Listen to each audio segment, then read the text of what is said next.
Good evening, and welcome to Hunter's Entertainment on Twitch.tv. My name is Noxweiler Burf, and tonight I will be your storyteller and guide through the dark world of Outbreak Undead, Rag and Bone. We have with us our players, and they have their characters with them. If you joined us last week, you know that we had an eventful session, and that not everyone lived through the ordeal. However, all of the characters present here are still very much in the midst of this situation. Your diligent work with the app that we have available to you has saved lives. It might have been enough to change the course of this unfortunate turn of events. That said, there is still much work to do, and your association with the fate of these characters is far from over. We have, as I have said, partnered with Foreteller and created the Scry app, which you will find below in the panels. Once you have signed up and agreed to the terms and conditions therein, you are part of the community here. That means that you will take part in the zombie apocalypse. You will not just be a simple bystander. It is a responsibility that we hope you take seriously. Tonight, we unfortunately did not get the opportunity to give the players an additional competency point. All that is required for that to happen is for you, the viewers, to help to ensure that we receive either 100 follows in the week prior or 15 subscriptions. As neither of these things occurred in the previous week, I am sorry to say that the players will be operating with 3 competency points each. It is unfortunate. Their lives may very much depend on their ability to redirect the situations that they are about to find themselves in the middle of. All of them are in great danger. We have worked very hard tonight to provide you with something special, and we hope you appreciate those efforts. JB Jara is working all of the technical direction tonight, and without his guidance, we could not make this event happen. Additionally, Alex Hillman has provided us with a great deal of support behind the scenes, guiding the players as they make choices on their character sheets and ensuring that we have everything that we need to play this game as accurately as possible on twitch.tv here tonight. I'm going to give each of the players an opportunity to introduce themselves and to tell you a little bit about the characters that they will be embodying. Let's start with Michelle. Michelle, who are you playing tonight? Hello, I am playing Juniper Song. Wow, what have we learned about her so far?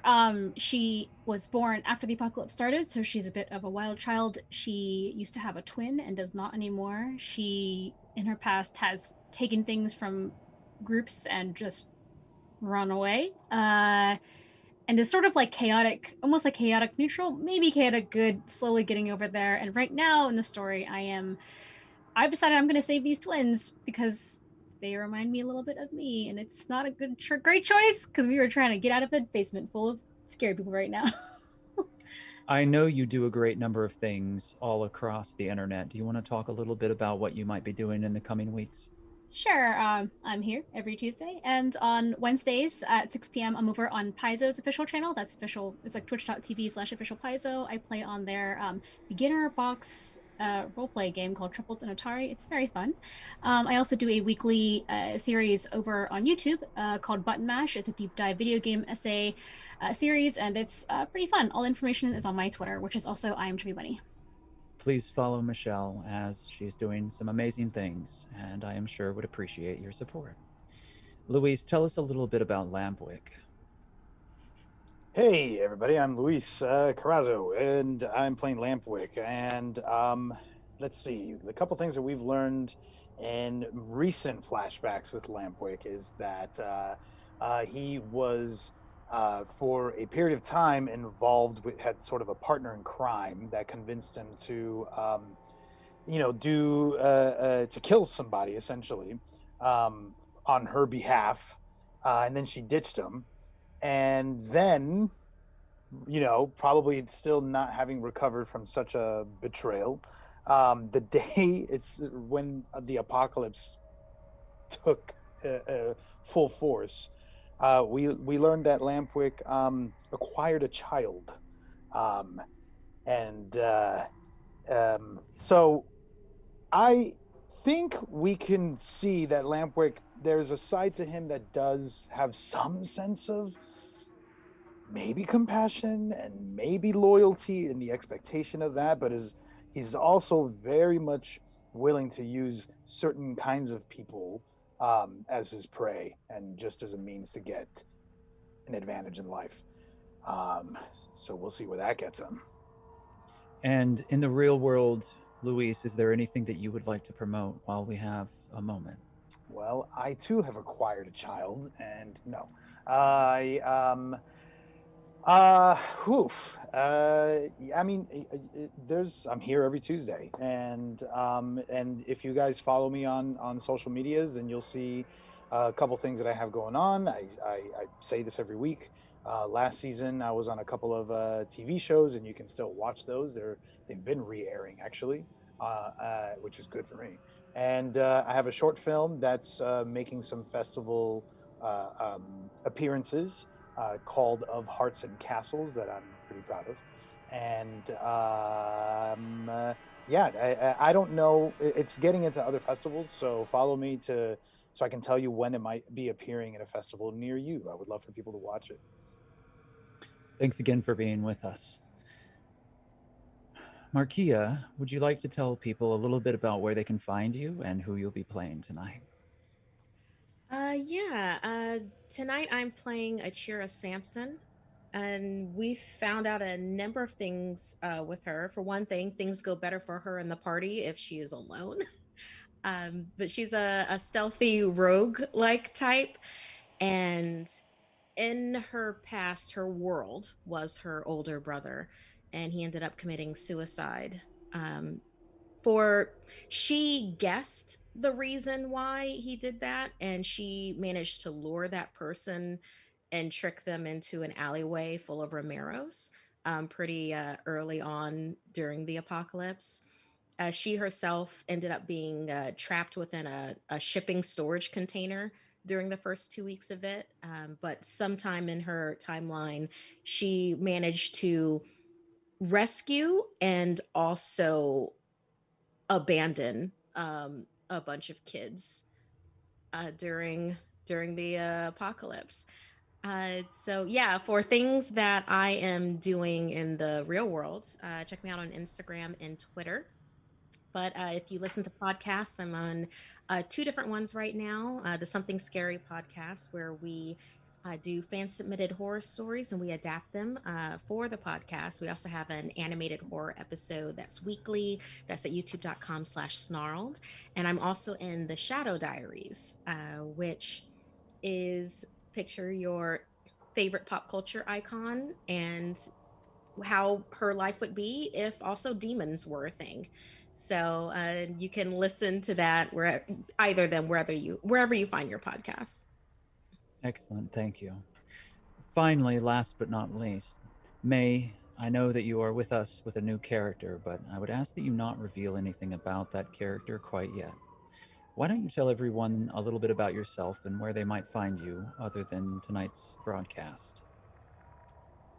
Hi there, I'm Melee Damage. Formerly was playing Abigail. You can find me on a number of different shows. Wednesday, tomorrow, I have a show that I run called Denver by Night. And on Thursdays, I do a show called A Darkened Wish, where we play a little D&D.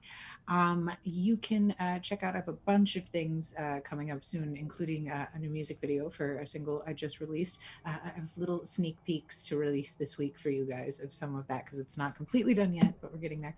And you can follow me on all of the socials at whatever they are /melee damage.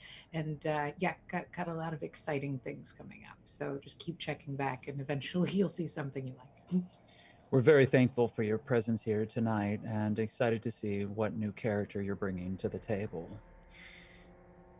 Now then, as you all know, this road is dark. It is dangerous and fraught with peril. This is not a fairy tale. This is not a story that ends happily.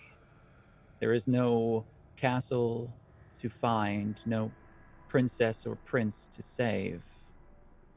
There is no magic sword that you may use to slay the dragons that exist in the dark corners of this world. Much like our real world, what you do has consequence, weight. The choices that you make and the person that you are might make you perfect for the survival of the apocalypse. But at the end of it all, you have to ask yourself, what is left? As all of you have joined us in this journey tonight, I would like to warn you, this dark journey does have corners that shed light on some of the more horrible aspects of humanity. There are trigger warnings and a full breakdown of the content that you will find within this evening's session. I have already spoken with the players and they have given me their consent. And we are, as always, working safely to communicate with one another behind the scenes. Telling these dark stories is important, but the safety of our players and the safety of you, our audience, is more important. We hope that you enjoy what we do here, and we understand that we take risks. Let's do so safely and carefully. But with that said, there's much to do tonight, much to discover. And as the night falls upon Grey Ridge Farm, we may discover that more than one life might be lost.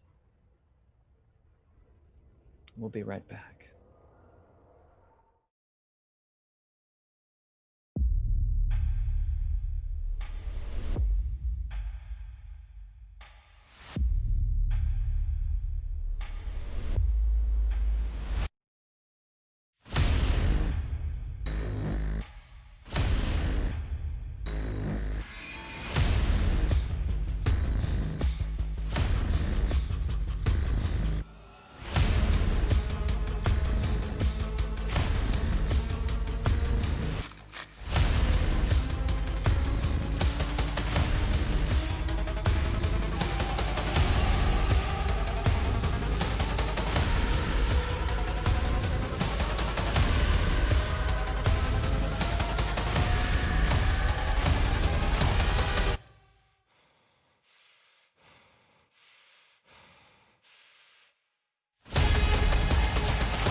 Alright, I think this is the one. You said the red blinking light, right? Whatever. Oh, yeah, the light's on. Yeah, you got it working. Oh, cool, Also, great. keep that down or you're going to attract every Romero in the area. Also be very delicate with that, okay? The outpost is going to kill us if you break that. Those things back in the day were sacred. I just touched it. That's it. Just be careful. People, used to just film each other? No, people did not film each other all the time. Usually special occasions. They were very expensive. So you usually had a rich Uncle Ted that would come over and film birthday parties and things like that. Also, those movies that you've been watching, those were more idealizations of what people wanted with life. There's none of that was real. Pretty in Pink was not what you would call a documentary. I just need you to get that through your head before you think things that are not true. And keep your eyes out. Oh, okay. Well, Yeah, no, I'll keep let asking me somebody questions, go. but keep your eyes peeled. Okay. So, were you rich or something? I always thought that maybe you were a movie star. I mean, you're pretty enough to be one, for sure. I was neither rich nor a movie star, Stacy, but thank you very much for that. No, I did other things. So, like, what did you do, you know, before the world changed? Well, you know, stuff that people do. They live their lives, they go to their jobs, they, you know, just, teenagers ask so many questions. What? Why do I get stuck with you? Wow, you know, that's not fair, Abigail. You should totally be honest with the camera, you know? For the future or whatever, you know, so dumb teens like me know. Okay, that's fair. That's fair. Look, I was a nun. So, like I said, not a movie star, also not rich. There's a whole kind of vow of poverty thing that you had to take. It's Catholic nuns. It's like a church, and you pretty much vow your life to God and helping people for the most part. So it's not as glamorous as you'd think, but you know, I tried my hardest. So you're telling me that you're this nun that gave up everything because you love God? That sounds so stupid. I mean, yeah, kind of, but look, Stacy, it's not that black and white, okay? Like, Okay. just people do what they think is right, and did what I thought was right, and that's all you can really do, kid. Well, did you believe it? Believe what?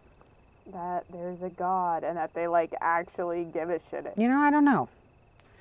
I don't know if I ever really fully believed or if it was just something that I was trying to tell myself to kind of get through the day, but at the end, when you look around, maybe not. But if thinking that helps you, maybe it's not a bad idea to entertain.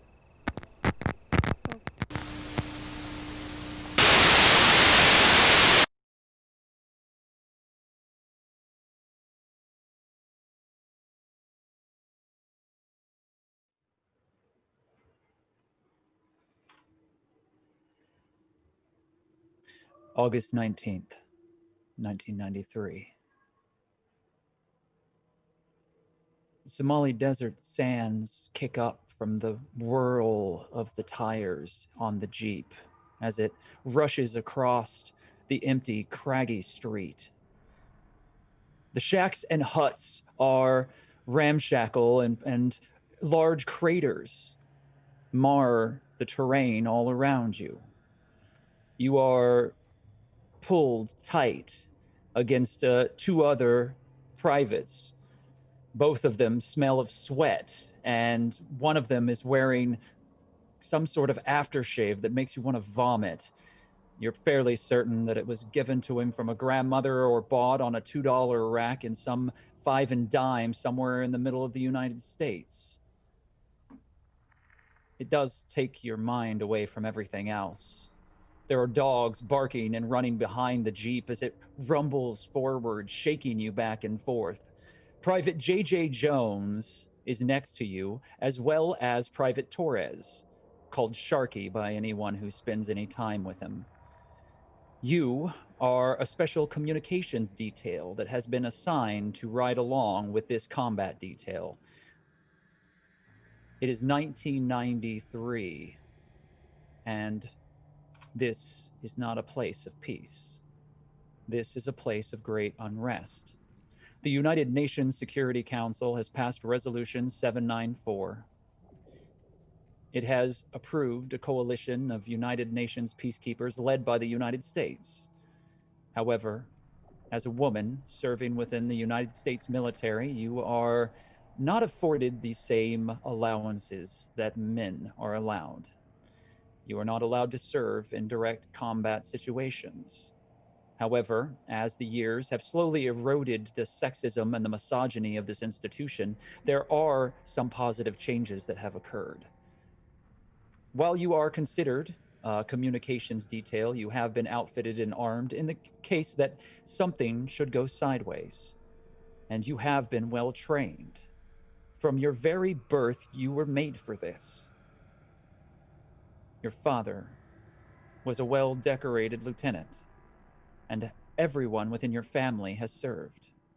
Your family traveled often from military base to military base, as your father was a gunnery instructor and spent many, many years working to make you the best damn shot that he's ever trained.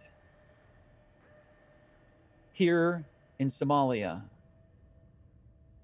fresh out of boot camp, you, at 18 years of age, are seeing the world for the first time. There are no protective walls. There is no barbed wire.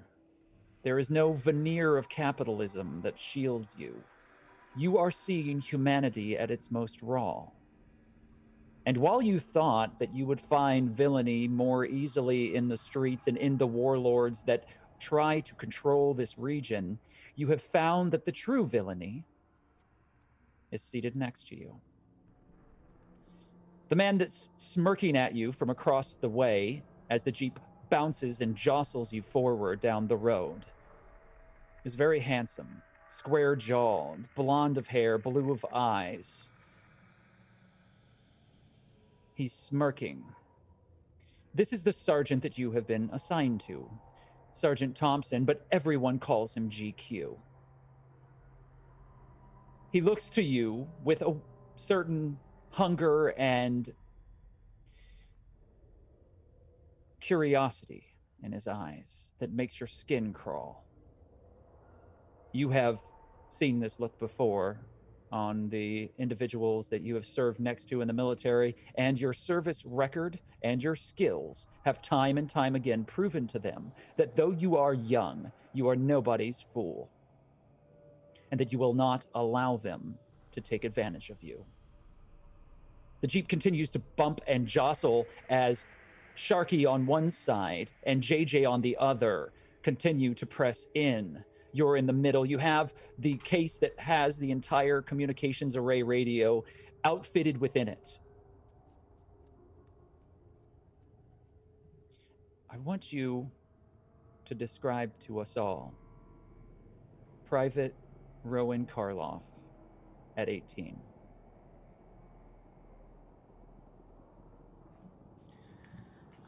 She is charismatic, but still very smart. She usually wears her hair pulled back in a ponytail while on duty, acting duty, and is dressed in the camo and the entire military gear as she's sitting in the back of that truck. You continue on down the road. It bumps. Every bone in your body is rattling as it moves forward. Everything around you is a picture of absolute destruction. This area has been war-torn now for over 2 years, and the villagers that have lived here have long ago released it to the warlords that have taken control. There are individuals walking amongst the streets that are carrying heavy weaponry and other military troops that are also moving back and forth in rotation. It is clear that you are in the middle of a line that has yet to be crossed.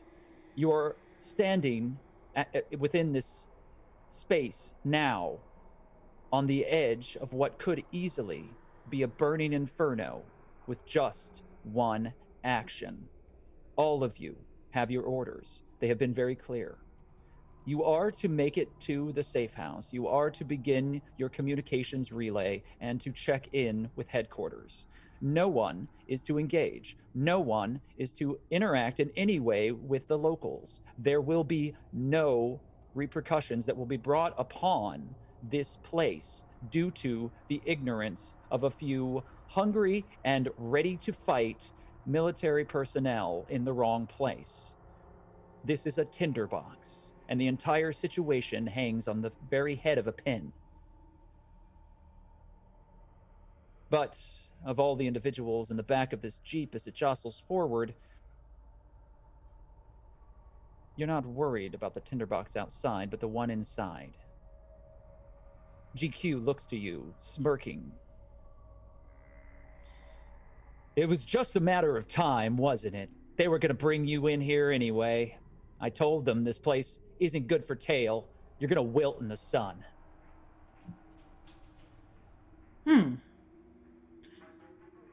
No disrespect, but I feel like you sound a little threatened. I'd hate to see that look of shame come across your pretty face when I outshoot you. Funny, yeah. They're going to put a gun in your hand, right? They're already offering up the military to every cocksucker that's going to try to enlist here to get a shot at taking a shower together. This don't ask, don't tell bullshit. Now this. We got a communications woman on the staff here. It's not going to end well, and I'm not going to save your ass if it goes sideways. Mark my words. Just remember, that goes the same both ways then. Fine with me. We've done just fine out here. Have you, though? I mean, like, I feel when people go through an area and you're not allowed to talk to the locals, that kind of makes you the asshole. You know, I'm just, again, sorry, no disrespect. I know my dad taught me Private better than that. Jones! Private Jones!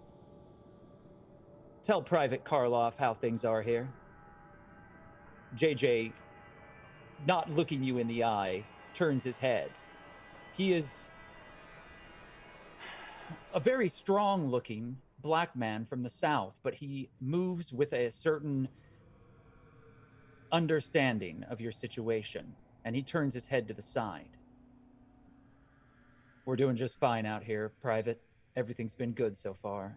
We just keep our heads low.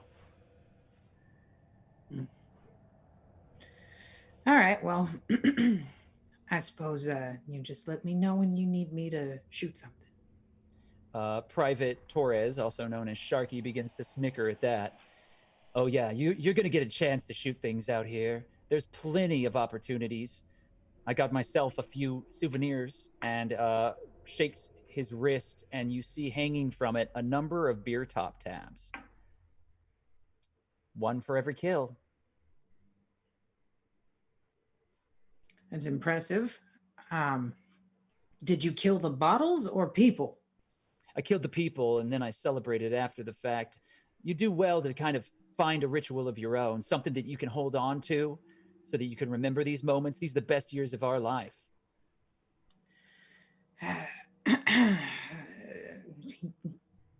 Some.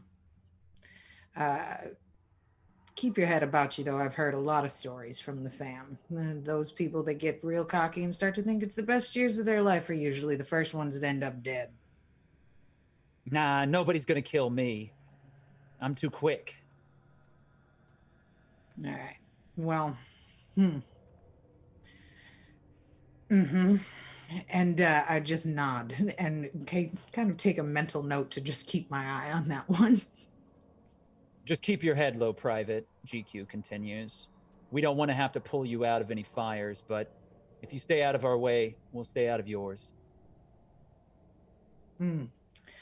I see.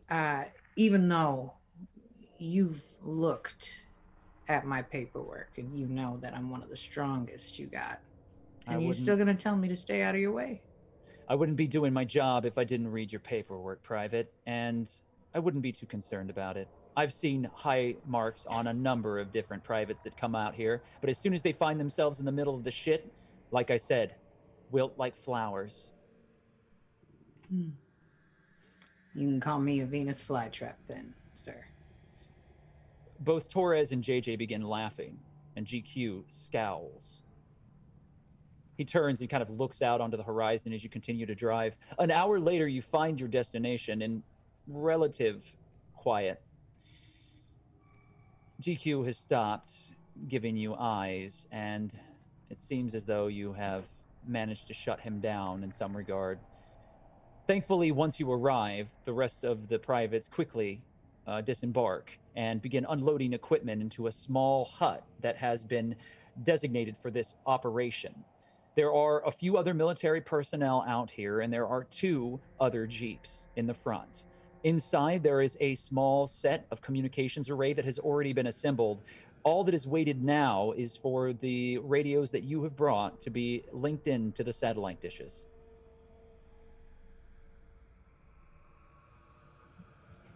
Do I have the ability to do that? Do I have any tech abilities? You do. So you're able to handle the perfunctory skills that are required to do this. I'm not going to have you roll anything for the flashback at this moment, May. But what I will do is ask you, are you speaking to any of the other techs here, or are you going to do your work and move on from it? I'm going to ask for help. I'm going to look at any of the guys that are standing around there that look like they're doing absolutely nothing, and look up at them and go, this would go a little faster if one of you, maybe took one of these, helped, held The something. the man that you just said that to is sitting and has a little ukulele that he's plucking at quietly, trying not to make a lot of noise, but just clearly working on the fingering of this instrument. And he stops and he smiles broadly. Oh, sure, I could help you. No problem. You're new? Yeah, and thank you. Yeah, no. They call me Nashville, but I guess Private Macintosh is probably more proper like. But I'm glad to meet you. What's your name? Rowan. Rowan. You forgive me, man, but I don't see a lot of women that come out this way. Are you newly assigned? Yeah, and it's all right. I come from a long line of military background, so I'm new, but I'm not new. So you don't gotta give me the 101 or anything like that. You don't have to explain to me. You know, my mama used to be real tough. She used to kick my daddy's ass all across the front yard when he was misbehaving. I know what a woman can do, and you're never going to hear anything bad out of my mouth. You know what? I kind of like you, Nashville. Yeah, that's what. Well, they call me Nashville. You know, I'm actually from Kentucky, but they don't really listen to me. I see. So Louisville would be more appropriate? Probably, but they don't want to say it, so Nashville it is. It doesn't bother me none. All right. Well, yeah, I just gotta get these linked together. So again, if I just need an extra set of hands here. Yeah. I'll help you. Rowan, what part of the states you come from? Carolinas. Carolinas. North, to be specific. There's some good crab down there. I haven't been through the Carolinas in a good spell. I'll tell you, I can't wait to get back home. This is absolutely the worst food I've ever eaten. If you haven't gotten a full taste of the MREs they're serving around here, buckle up, because I'm telling you, it is worse than roadkill on a hot, stinky day. I've had them before, and it's better if you try not to breathe through your nose when you eat them. You don't want the full flavor. That's a thing you avoid. Yeah, that's true. Hey, it looks like you got that right there. This isn't all so complex. This is the newfangled stuff that they've been bringing in. They haven't been giving us those old requisitions that have been sitting around for 20 years. At least we can get some radio gear that's working now. Yeah, upgrades. So you ain't really communications, are you? Why are you a communications specialist if that ain't what you do?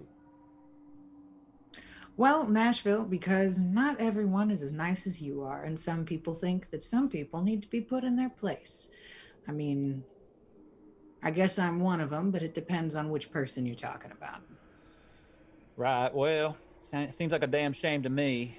Either way, you're all set up here, Rowan. Here, go ahead and take this, because like I said, them MREs, they're dog shit. And he hands you a Baby Ruth candy bar. Oh, good shit. Yeah, I got a few of them. I got a shipment. I ain't gonna lie, my sweetheart, she sent that shit out to me in a care package, and I've been buying some favors here and there, but you seem like the type that I'm gonna want to get to know better and consider it a welcome to Somalia gift. It's a lot better than what I was expecting. And, the welcome wagon was a little disheartening. But you know what? If you ever need any help for anything, Nashville, you let me know. You're talking about Sergeant GQ? That's the one. Yeah, I think you should probably just stay away. There were some incidents with other lady folk who come through, and just be careful, all right? Nashville, you ever think about beating him to death in his sleep? I'm just kidding. I'm not though, but I am. But I ain't gonna say I ain't he's thought about it. No, all right. he's not just a bastard to you. He's a bastard to every single one of us. I got that vibe. He's not Yeah. real subtle about it. Funny what a bunch of privilege will do for you. That jackass has had a silver spoon shoved up his ass his entire life. So much that every time he talks, it comes right out. You can hear it. One of those. All right, that explains a lot. You've been more helpful than you realize, Nashville. Happy to help. I'm gonna go back to plucking around. If you need anything else, you let me know. Better not to move too much. The heat out here catches up to you real fast. It's dry. I'll take the warning. For 2 days, you labor, Rowan, doing your work diligently, finding your time to yourself, serving a fairly uneventful station here. But on the third day, something happens. There is, first, a distant sound of automatic gunfire, shouting, and an explosion. You were sitting at the communications array, and immediately the radio bursts into life. We've got outside situations exploding over here. We're going to need some backup immediately. We're going to have someone pulled in here. Who's over on the left? Move over. 5. X out. No. And as it continues to get more and more chaotic on the radio, you realize that the gunfire that they're discussing over the radio is coming from outside in the street near the hut that you're stationed within. You hear another report of gunfire, and then everything becomes very silent. You are alone within the hut at this time. What would you like to do? Do I have a visual of what's going on outside at all? Are there any kind of like windows or cracks in doors? There are windows. They have been shuttered, and that is done for protection of the space. You are able to move outside of either the doorway or go to the window and open the shutters. There's a second story where the sleeping quarters are at as well, and then also on the very top of it, there is a flat paneled roof that can be walked upon as well. However, there is no cover on the roof. I'd like to go to the second story window where I'm up high and also can still open a window flap and have a little bit of cover. The radio continues to static and spark as you hear shouts from below. You work your way up the staircase and you see all of the cots lined up for those that have been stationed in this specific area. There are 15 cots, and you work your way over to a series of windows. How do you approach them? I'm going to move in from the side and kind of do that thing where, does it open in or out? It opens out.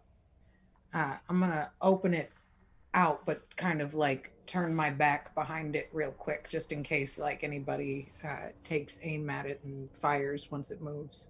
All right. So what I want you to do first is to make a stealth roll. All right. You don't have any difficulty die that are assigned to this because you are currently within the hut. You don't have any abilities that would allow you to consider this a location hazard, do you? Not that I am aware of, although new character. But that is one success. All right. So you do have one success. You managed to quietly move over, and you don't believe that anyone has noticed you. You're going to crack the window open, or are you going to open it entirely?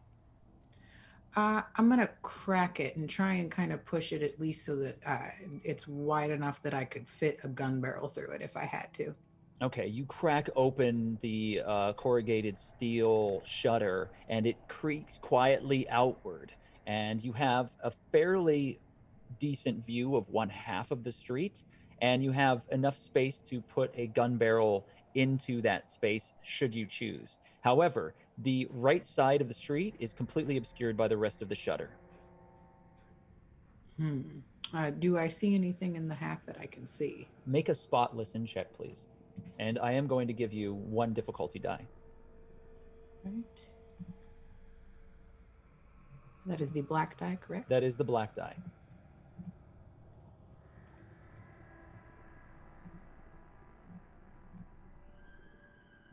So 1 degree of failure.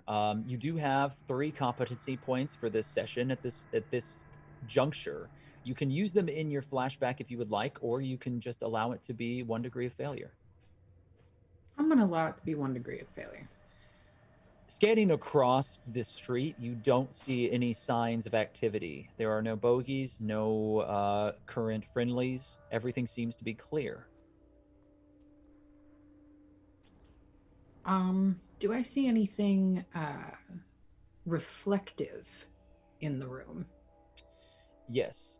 Because this is the barracks, there are a number of shaving mirrors in the or on top of the foot trunks that are set out by the cots themselves. So those foot lockers each have a few scattered items on them, and amongst them you do see a shaving mirror.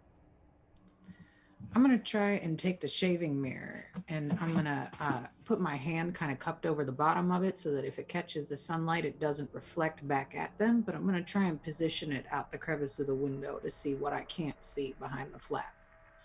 You carefully place the mirror outside of the window, trying to get a good view of what's on the other side of the road.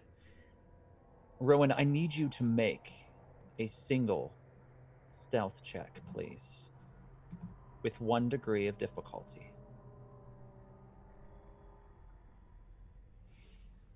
That is 2 degrees of failure. I'm going to take it. You're going to take it. You press the mirror out, and you don't see anything at first. After a moment, there is a single gunshot.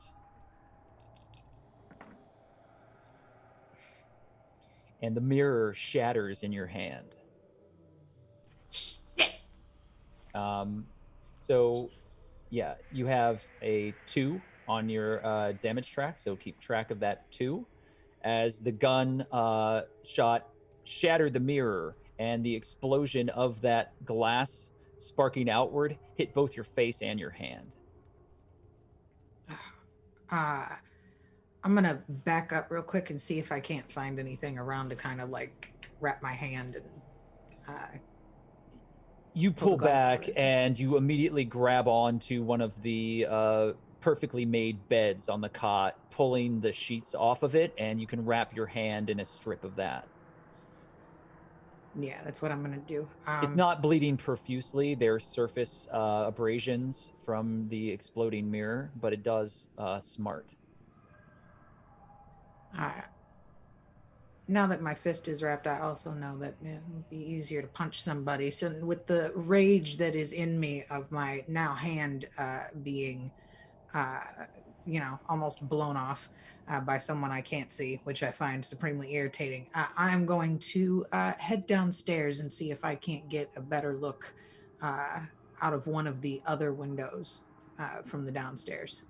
And I'm going to try and open a window that when I think if I crack it, I might get a better look. But I don't want to do it from the same window because now I know they're looking at that one. All right. So you make your way back downstairs and you're trying to find a window that is suitable for you. I'll have you make another stealth check to see if you can open the window carefully and not be spotted in doing so. I'm going to add 1 difficulty die to this as well because now they seem to be watching the building. I'm sorry, Rowan, this is a catastrophic failure. You have 5 degrees of failure as you attempt to open this shuttered window. They know that you're here, and they have been waiting for you to make a move. And as soon as the metal shutters begin to creak outward, another gunshot rings out.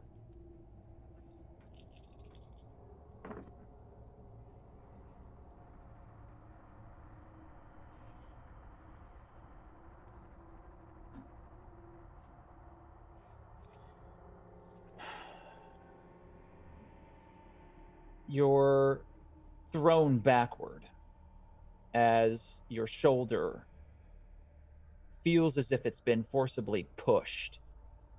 And you don't realize it at first. But then you feel the pain and the heat of the bullet lodged in your shoulder. And you are thrown back from the sink that you had kneeled on to try to get past to this window. And your body hits the ground, the dirt floor, with a thud. And you see the communications array next to you. 097 report. 097, we need you. 097, report. Report. 097.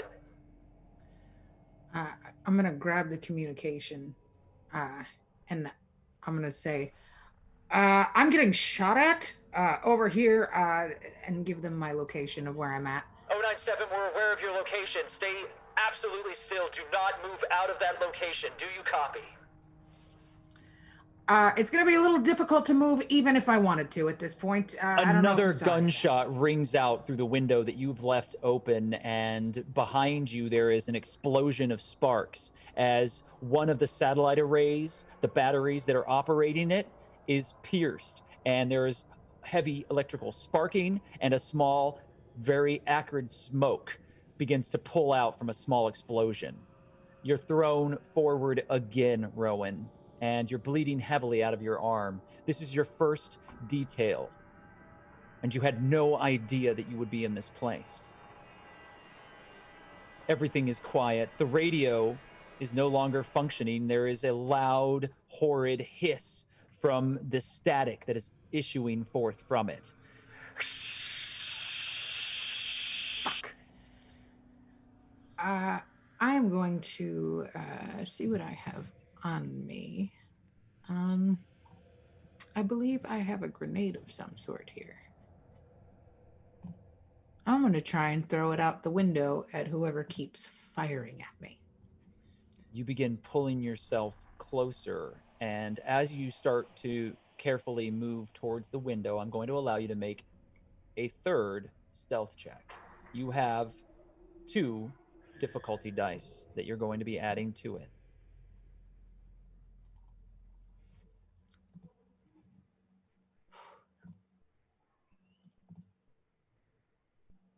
That is 2 degrees of failure.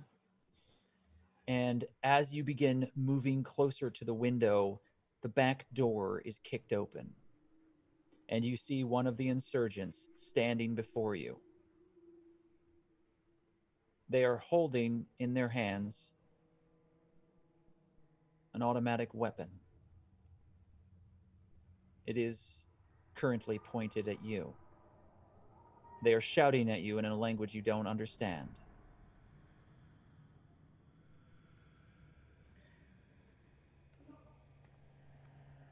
I try and dodge, try to get behind something. You try to jump into cover. I will allow you to do so. Go ahead and make a dodge roll for me as you leap out of the way. They have not yet fired, but they have very forcibly spoken to you in words that you do not understand, Rowan. No. Yeah, you did not do well there. So you do leap, but you are not hidden in any way, shape, or form, and you are not in cover. There are 4 degrees of failure here. How do you think it is best handled? I think that you've failed. There is a table there that you maybe tried to turn over. Why don't we find something that we both agree is fitting for this moment?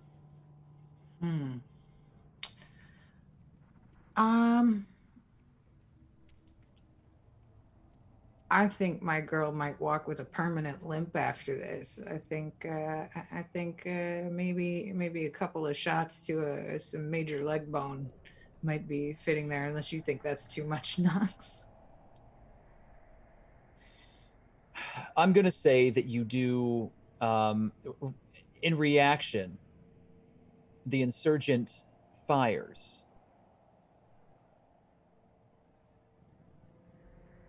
And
we return. Rowan, you were on the ground, and in this small hut in the middle of the desert, with the hot wind pressing in through the open doorway, an insurgent has just pressed forward. Gunshots from a sniper outside of your location have wounded you. You have taken fire, and in your shoulder is lodged a bullet. Your hand is covered in a myriad of cuts and scratches from a shattered mirror that was shot out of your hand. The communication array that sits within this building has been destroyed. And now this individual is standing above you, shouting at you in a language you don't understand and holding an automatic rifle. You have leapt forward, hoping to overturn the table and buy yourself some cover so that you could protect yourself against the imminent attack. You have, however, failed your roll. And with 4 degrees of failure, it is bad enough that there must be some heavy consequence to the action. You do not get shot in the leg. However, the table, as it tips over, traps you, and you are unable to quickly move as you have struck the back of your head, and your ears are ringing. You're looking at the room as your head spins, and the insurgent begins walking closer, holding this rifle over you. Moving the barrel closer to you, you think that they are about to execute you. I don't fight it. I lay there and pretend like I'm already dying. The figure says nothing, but you can hear his breathing, heavy and ragged. face is covered beneath a scarf, and all that you see are his eyes. What strikes you in this moment is how human they are. How, by looking into these eyes of your attacker, you see something. Then, in that moment when you think that everything might end, there is another round of gunfire outside the door, and your opponent, for a moment, looks back.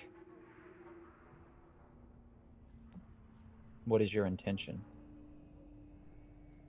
I would like to pull out one of the guns I have on me and shoot him when he looks away. You pull your pistol in the moment of opportunity. You raise it, and he turns his head back to you. You pull the trigger. I do. Roll. It is your ranged attack. I'm giving you no difficulty dice. You know what? I have to, apparently, at this point. I'm using my competency points. In spending your competency points, you have turned this into a success.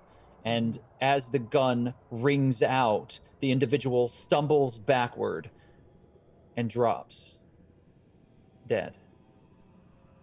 But as he had looked at you, you saw something else in those eyes. Fear. And as you saw his fear, you found power. You pull yourself up, bleeding and in pain, and outside the doorway you see your unit. They are pushing back the other insurgents. If only they had been here 5 minutes earlier, perhaps you wouldn't have been in this situation. The gun is still smoking in your hand as your combat boot touches upon something. I look down at it. From the table is a crumpled beer can. And as you look down, you see the tab has broken loose and is lying next to this dead body.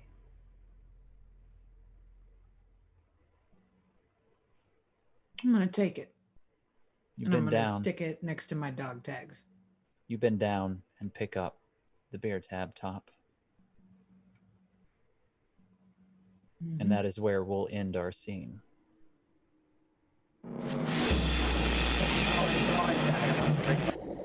This is Big Red on CB Channel 0927.5500. Emergency broadcast. Responding to a white flag from EOL01. EOL01, we read you loud and clear and are sure as shit, hoping that you got something worthwhile for us. My troops are getting antsy after that mess at Hope Hollow and want some more meaningful action than clearing the dead. Over. 10-4 here. Read you loud and clear, Big Red. Thanks for responding. If you're looking for action, then consider me Santa Claus in today's Christmas. We got a full-on 4-alarm dumpster fire out at that new community, Grey Ridge Farms. Something went completely fucking AWOL, and the rag and bone that I sent in to deal with them drew the biggest damned horde I've seen in 10 years. Over. Oh, we know all about the Grey Ridge community, boss. We asked him for some medical trade last month, and that bitch of a doctor wouldn't do the deal. He said that our services weren't worth the price, and that once our people started getting sick in our ranks, we might see things differently. Over. I'm sorry, who the fuck is this? Over. Cool your jets, 10-4. She's with me. If you want our help, you need local talent. The shit just went down yesterday, and while we can get you some support on the spot, Rowan here is one of the people that's gonna do it. She and Wild Bill are close enough to make the trip in a couple of hours, if I give the word. I hope you aren't one of those evolutionary loose ends that still thinks women should know their place, 10-4. Listen here, friend. I just need to know who I'm dealing with, and I sure as shit ain't a fan of surprises. And if you think that I'm against strong women, I beg you to make your way down here and have a sit down with the missus. This woman runs an entire community and still finds the time to order my skinny ass around. So, politely, know that when we're talking business, I treat everyone with the same amount of fuck you very much. Over. Old Sally here, from somewhere along the ruins of I-70, outside the steel coffin on the right side of the Allegheny. I don't have much time, but the caravan is close, and we have a shipment of oil and refined gas coming up from the south. We can lend some hands and firepower if y'all get your ships in a line. Over.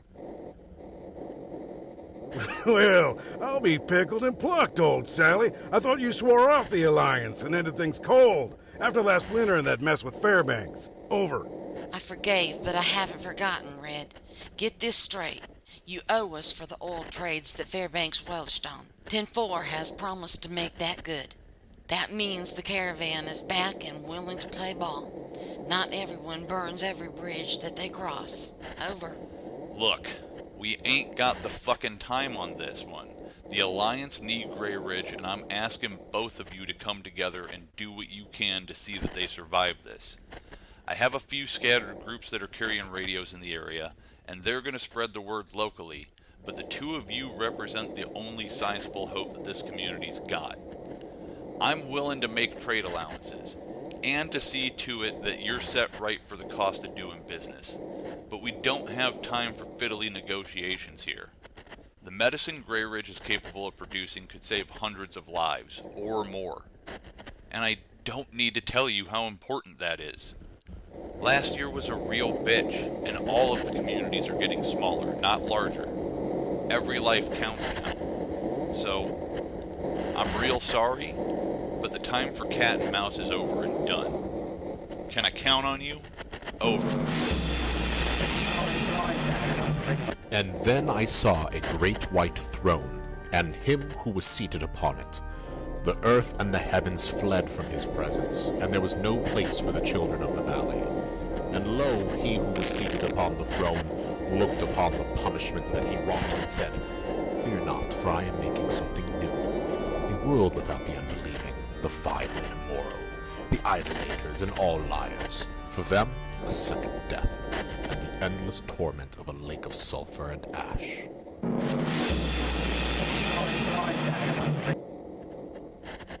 I got no idea who the fuck you are, nutcase, but this channel is secured, and you should promptly go fuck yourself before we find you and quiet your crazy with some heavy artillery. That's a big fat fucking negative. This line is clearly compromised. Move this over to our backup. No further communication on this frequency. Over and out. The caravan is rolling out. Over and out. Over and out. Cavalry is on the way. Over and out.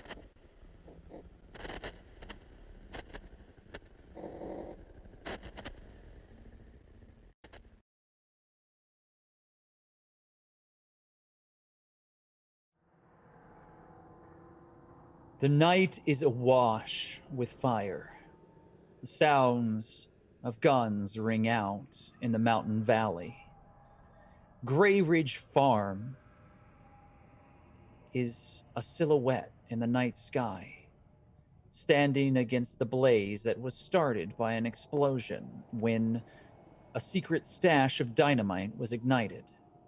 The nearby trees, dried now, have begun to burn, and all of the autumn leaves that scattered across the ground followed. And while there are some wet, muddy patches from here to the building itself, much of the landscape is burning.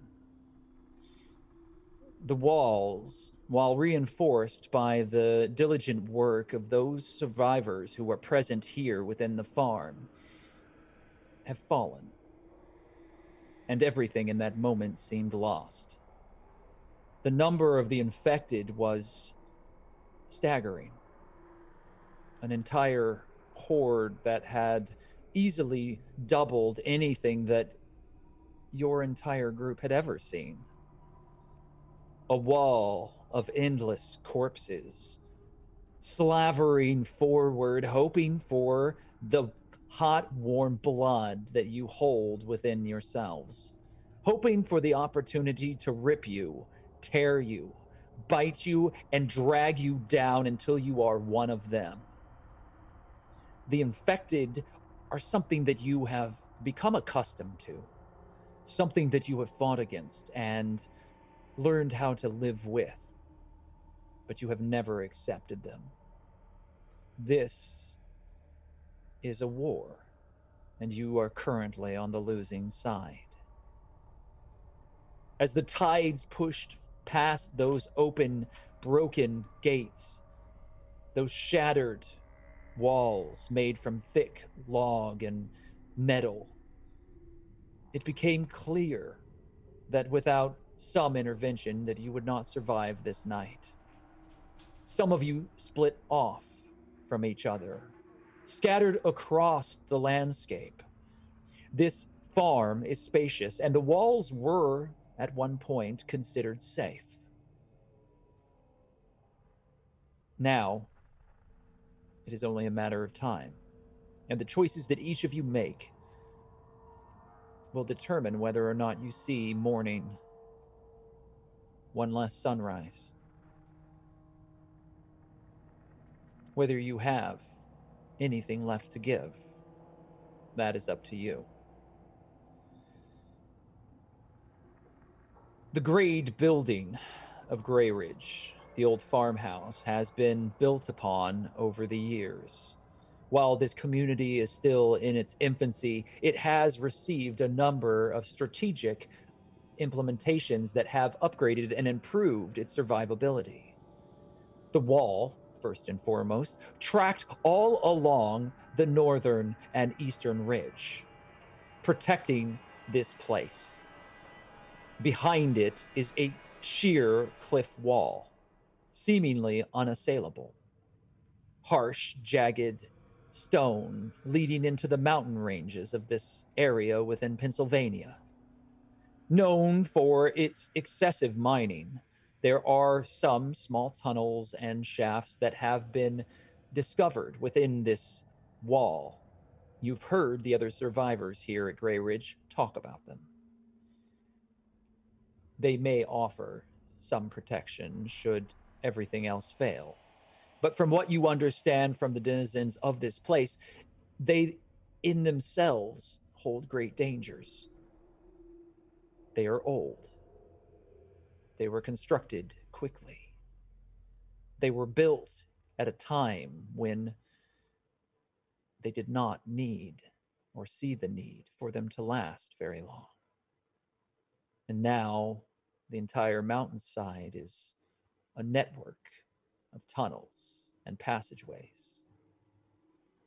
They could offer shelter, or they could become your tomb. The house itself, as I said, has received upgrades. All of the walls have been reinforced, the windows have been barred, and there is heavy steel that has protected this place. And while it looks like a picturesque farmhouse from the 1930s, there are elements of it that make very little sense to those of you who know what a place like this once looked like. It is part farmhouse and now part battle station. The porch is covered in razor wire. There are fences that have been erected around not only the gardens on the outside, but along the interior of the porch. All of the doors have been heavily reinforced. The bars are not going to be easy to remove should you choose to try to make your way through a window. Across the field, you find a number of much more temporary housing, tents and small huts and buildings that have been erected by those who have found themselves at Grey Ridge more recently. The area that you were first introduced to, the holding pen that was for outsiders and merchants who might be traveling through this place, unwilling to relinquish their weapons and follow the rules of the community, that area has been destroyed. And Achira has managed to rescue the majority of the group's equipment before it was overrun by the dead. Now, those corpses in this region, often called Romeros, wander, staggering forward. But there's something amongst that horde that has been hard to explain, something that you've not seen in the past. There are corpses that do not move as other Romeros do. They are quicker. They move more erratically. They shriek and howl in ways that are far different from the gurgling slop that you have heard from the dead before. It is unsettling and seems irregular. The grain silo and the old barn are the final landmark here that needs to be discussed. It is a skeletal structure left unattended to. From what you understand from the survivors here within the Grey Ridge farm, they have every hope of one day repairing it and bringing it back into full use. Currently, it is housing a number of latrines, outhouses, and some small storage. Most of the cows and horses and goats are kept in an open air pen with a small shelter that has been built off to one side.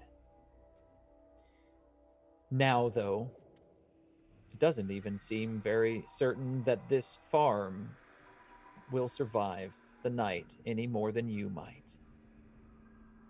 Juniper, you find yourself in the basement. The choices that you have made have found you locked within the building. The companion that you had made here at Grey Ridge Farm, Sonny Walcott, to the best of your knowledge, is now dead. Lost in a tide of the dead as you barely made your way through the door. She gave you the keys. You made your way in. You locked the door? No. Someone locked the door behind you. You were trapped. There were voices. You found the two children, the red-headed twins, small 8-year-old children. They were the wards of Sunny, and they were important to her. You saved them. They are difficult, but you did manage to convince them to help you. They told you that they could help you out of the house, that there was a secret way. And they led you down the steps of the basement after they showed you where a key was hidden behind a painting. And in that dark place, you discovered a laboratory had been built. There was crude medical equipment, large vats and barrels, and an entire array of mixtures and medicines that had been in the process of being created. Strange fungus were growing and other things were being distilled from bubbling liquids. It was very, very active at one point, but you can tell that in the siege, everything has been left very quickly. Then you found the deeper passage that led you into a series of holding pens, heavy doors, barred. You discovered that there were sick individuals that were being held captive here, according to them. They were begging you for release, but you did not give it to them. The children led you to another locked door, and with their aid, you found a key in the doctor's desk. And that is when you heard the sounds above. Something broke. There was shouting. You asked the children who was here, who was still within this farmhouse. And they had answered you. No one that they knew. You are standing now. The two children are looking at you, expectantly, hoping that you'll have the solution to this situation. You can tell that they're afraid, but you know that they have seen a great deal in their lives, short as they may be. They're being brave. You know that face. You and your sister Olive used to look very much like these children when you were lost and alone. But you had each other. And that's where you found your strength. Lady, what are we gonna do? Are we leaving? Yeah, we're leaving. There's just Stuff's happening. You gotta. It's like a fight or flight. Listen, we're gonna get out of here. We're gonna just think we found this key. We're gonna go. I'm not stopping for anything. We gotta get out of here.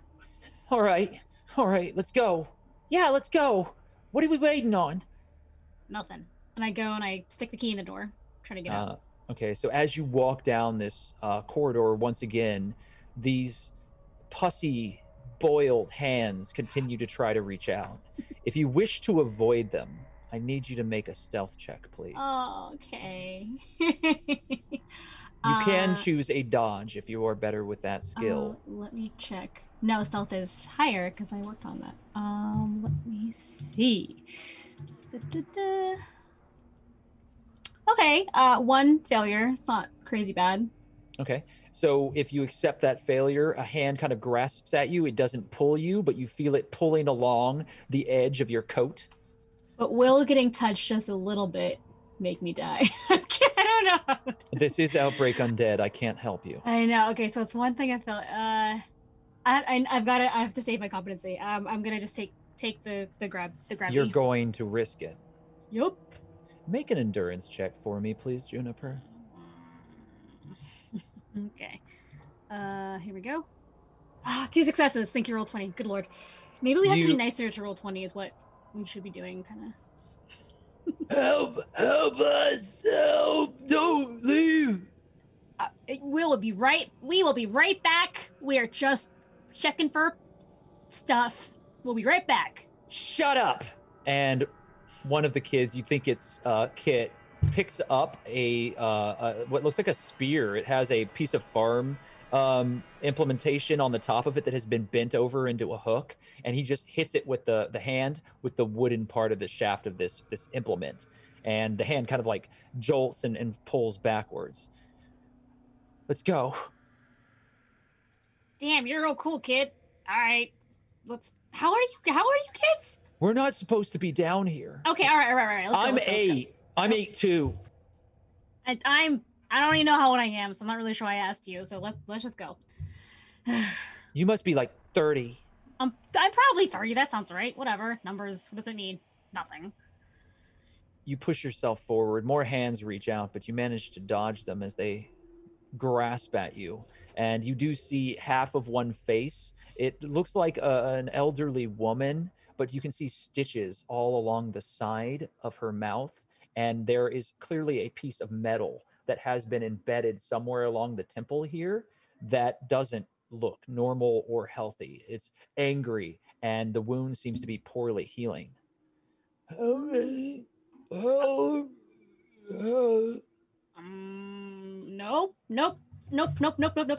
I keep going. You reach the door, and the keys that you start moving past have a keychain on them. There's a large ring of them, and they are all fitted to different doors. They're not color coded. You don't know which one is which. So you start. We found one key. Okay, go ahead. Sorry. You do like as these hands are reaching out, and you hear this groaning. The keychain itself is in front of you. It's a picture of a kitten hanging on a tree limb, and it says something, but you don't know what the words are. Can't read. Nope. But I know what Michelle knows what it says. And so you're pouring through these keys.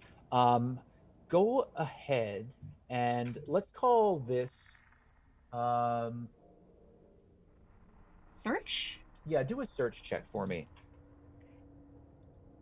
As you're trying to find a key that you think would match this lock. You got one success. So I'm going to say you try one and it doesn't work, and then you quickly flip through a couple, and thankfully the fourth key that you get to turns the lock, and you use that key to unlock the other 3. And there's a heavy bolt that slides backwards that's been welded into place.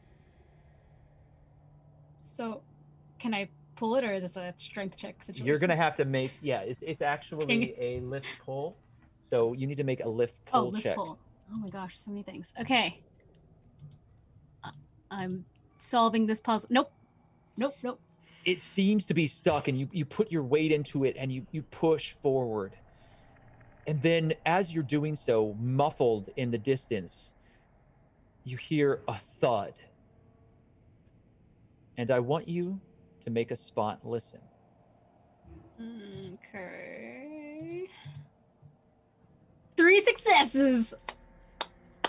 As you're pushing back on this bar, you hear Abigail yell, "I'll see you in the valley, bitch!"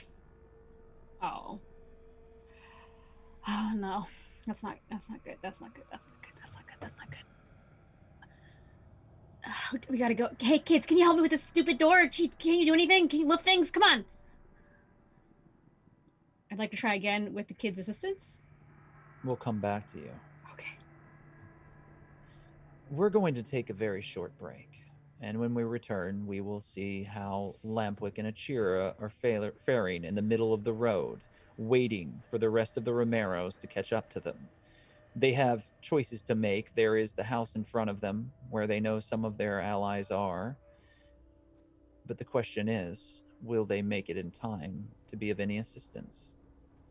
We'll be back in 10 minutes.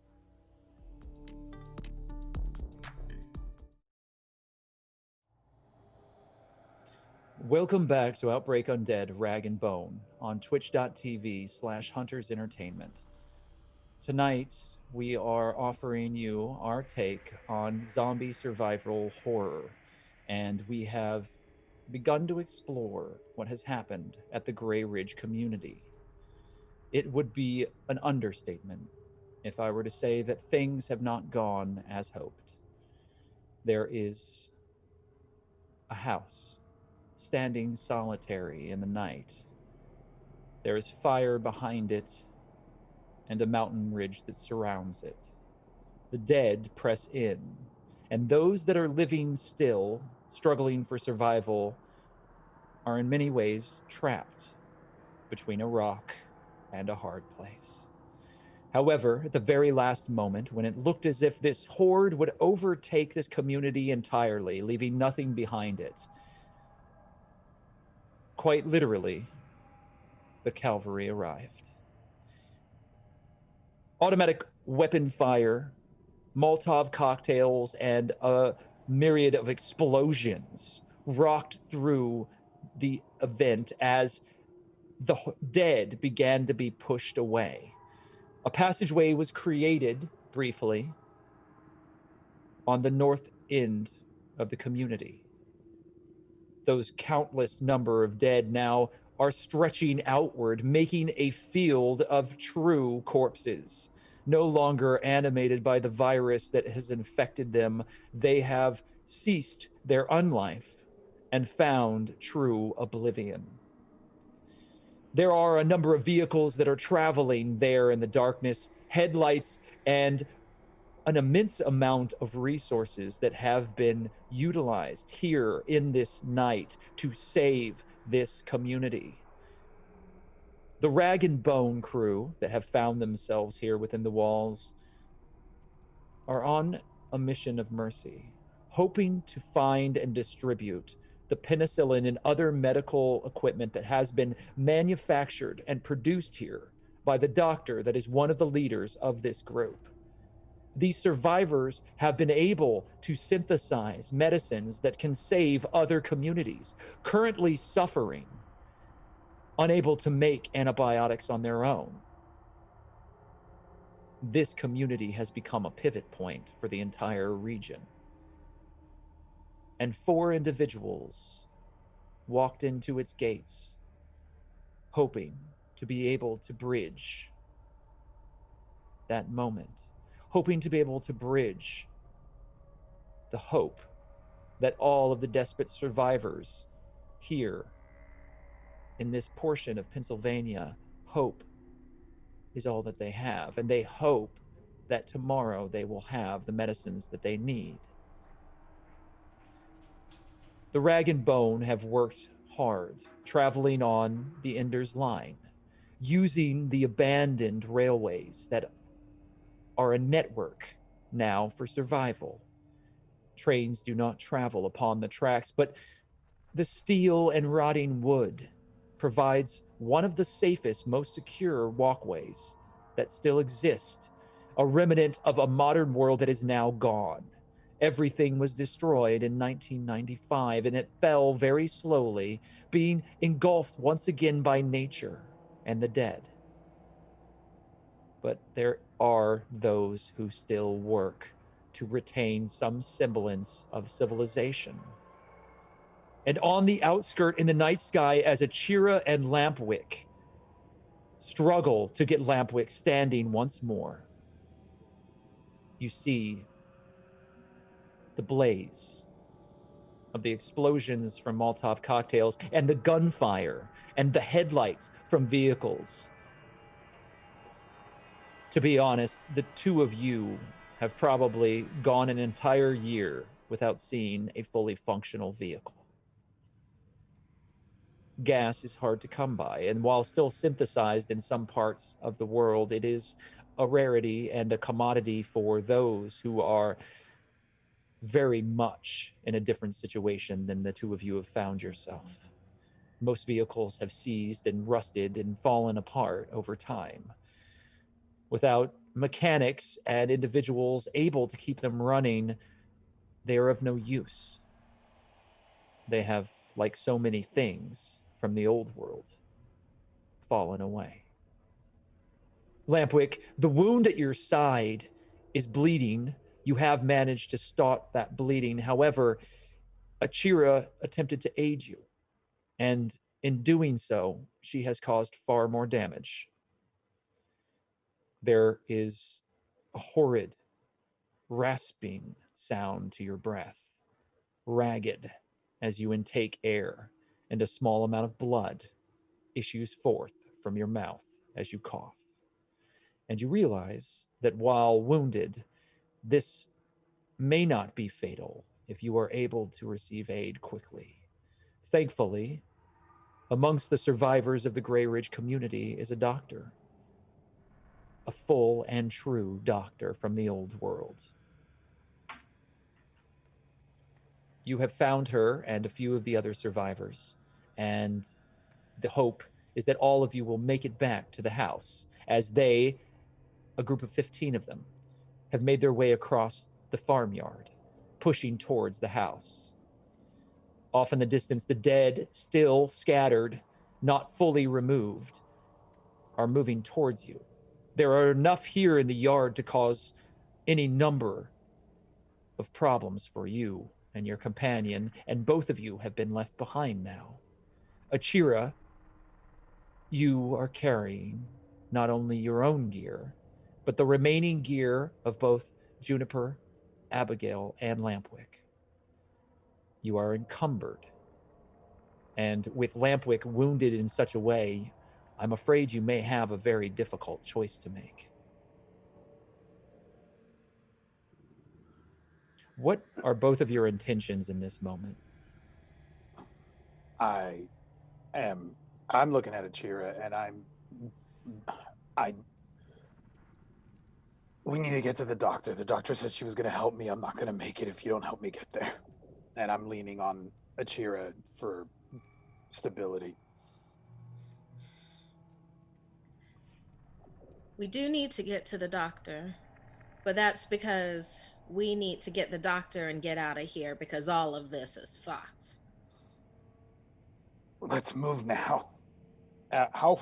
I'm going to try to stumble forward and go towards where I know the group is. If you look at your map on Roll20, you will see that the two of you are at the near edge of the house. The front door is available to you. The gateway that has been placed in front of it is still open. You see that the majority of the individuals are now gathering there at the door. And you hear some sort of discussion happening. Both of you can make a spot listen if you would like. Yeah, I want to see if we see the doctor amongst there. I will tell you without making a roll at Shira that the doctor was present. Maria Espinosa had been with Lampwick, but in the rush to get away from the incoming Romeros and the straggling force that had broken through the wall, they had rushed past you. You, being encumbered and Lampwick wounded, had decided to stop and attempt a first aid check. That had slowed you down. The rest of the group had moved forward. You have 1 degree of success, Lampwick. Unfortunately, due to the pain in your side, you are unable to focus, and your ears pulse with the heavy flow of blood, and you once again reach up to your mouth, drawing it away to see a small spatter of blood upon it. I show that to Achira, just so Achira knows my state. And I say to you, I came back to get you so that we wouldn't lose you. Please help me.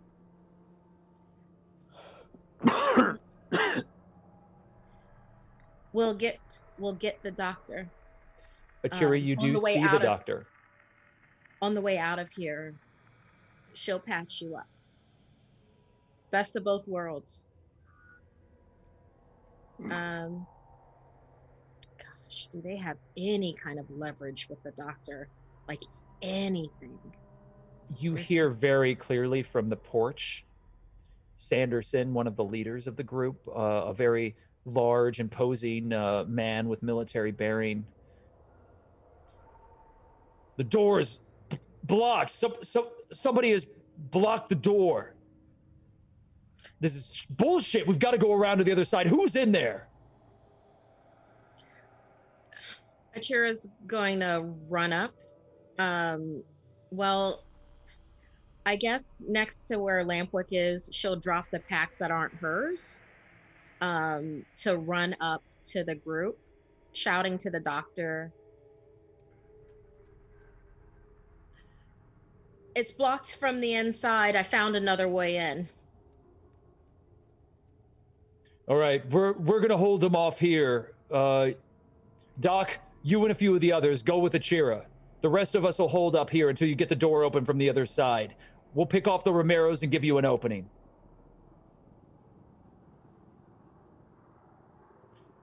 All right, just be careful. She turns and she looks to you, Achira. He's not doing well, is he? He's real bad. I need for you to do something, just right here. You see the dead roaming towards Lampwick. You have just moved maybe 30 feet away from him, and you can see that he's like a worm on a hook in this moment. I can't do anything to him if he's dead. We're gonna have to pull him around. Let's take him around to the back. Achira's gonna, being near the dock, like not keeping the doctor out of her sight, is going to move with her back towards Lampwick and where the gear is. Okay, so you don't turn your back, right? You're keeping yourself facing the other direction, correct? I'm facing the dock. Yeah.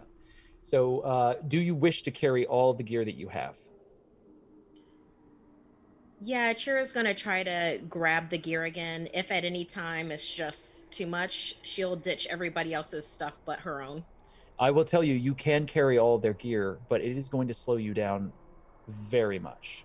You are going to move at such a slow rate that you are going to certainly have problems making it around to the back of the house before the dead begin to assail you.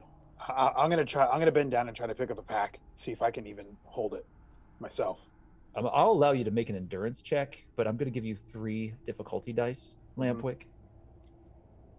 And who else has come back? The doctor and anyone else? The doctor, there are a few others with guns that are with the doc. The doc doesn't go anywhere without a guard. They understand who's important in this situation. And there are 2 individuals with the doc. One is Chuckwagon, the individual that you spoke to earlier, the large, kind of friendly man with a large beard. Feels a little backwoods, but actually is very sweet. And then another individual who you had met before, that is David. He has black and gray hair and is very nervous. So this is what I'm going to do. I rolled my endurance and I have 1 failure. Mm-hmm. So I'm going to bend down to pick up a pack, and as I pick it up, I'm going to stumble into Chuckwagon and kind of brace myself on him, stabilize, and I'm going to look at him. I'm going to say, brother, I need your help. Can you please help me carry this? Oh, hell. And he grabs your pack and shoulders it and fires twice at the dead that are pushing in closer to all of you. David also fires, and the doc immediately grabs you. You're going to have a lot more to worry about, Lampwick, if we don't get you some help. Anything that you've got in that pack isn't worth your life. Come on. Let's go. Achira, do you take anything other than your own gear? Achira's going to throw the other pack at Chuckwagon and be like, make yourself useful. You throw another pack. So you're going to take yours and another pack, correct? And then you're going to throw the third pack over to Chuckwagon, which is going to, in fact, encumber Chuckwagon.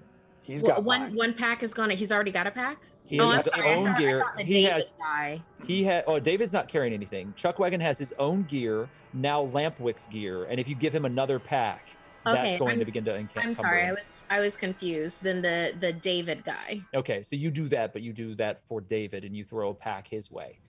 So I will say that since you've distributed all that amongst the other survivors, that you're able to get through without any severe encumbrance. It is still a lot of gear to be carrying.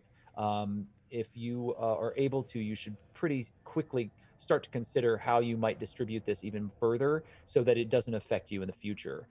It's going to become an issue as we go along and you become tired. All right. Does that sound fair to you? Yeah. Yeah. No, Achira, I'll be quick to drop stuff before it gets. And in this session, Achira, as we stated before, I'm going to allow you to refresh your competency points, as the farmhouse itself does count as a location hazard. I will say, however, that includes the interior of the house and the exterior. You will not get a fresh set of competency for that location because you will be stepping inside of it. Okay. All right. I understand. Good. The two of you need to make a roll for me. Yes. So the first thing that I would like for you to do is to make spot listen checks. And because of everything happening around you, I am going to give you two difficulty dice to that roll. And then additionally, Lampwick, I need you to make a resist pain check. Got it.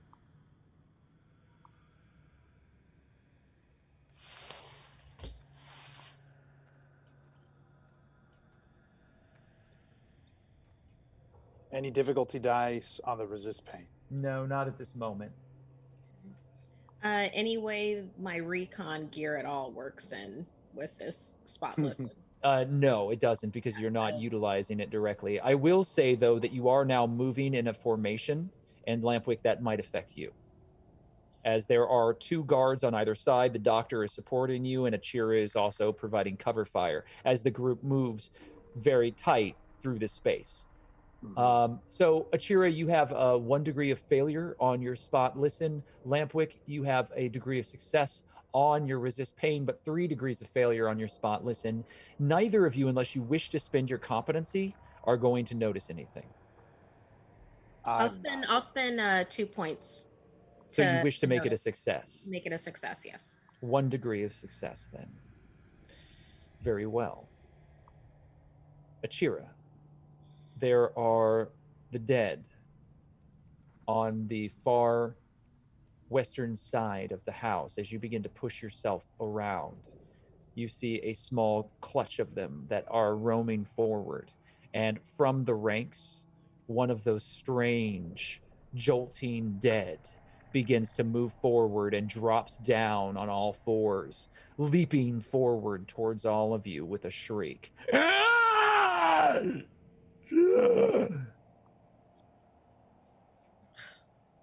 You see it before anyone else. I have my rifle. I'm gonna long gun. I'm gonna use my long gun. Okay, and it is at a long range, but you can go ahead and fire. Do you have a scope or anything that will allow you to improve your aim? That is an excellent question. I am not sure. Let me see. Small rifle cartridges. Hit headshot is 4 successes. I don't believe I do. Okay, so go ahead and give me a roll then. Right. Go ahead and roll to see if you can strike it from this distance. Okay.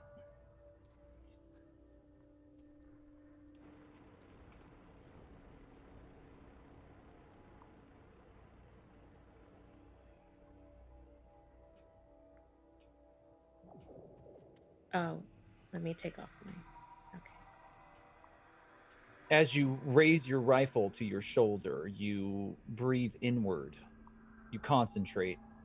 You see the creature moving strangely in front of you. It acts as if it is affected in some way that makes very little sense, wobbling back and forth, leaping half dog-like, half like a drunk, stumbling forward, constantly falling. Its jaw is dissented and its tongue is hanging out of a slit that has been raggedly torn. It looks as if its skull has realigned itself and it's covered in pus and these large boils. You breathe in and you pull the trigger.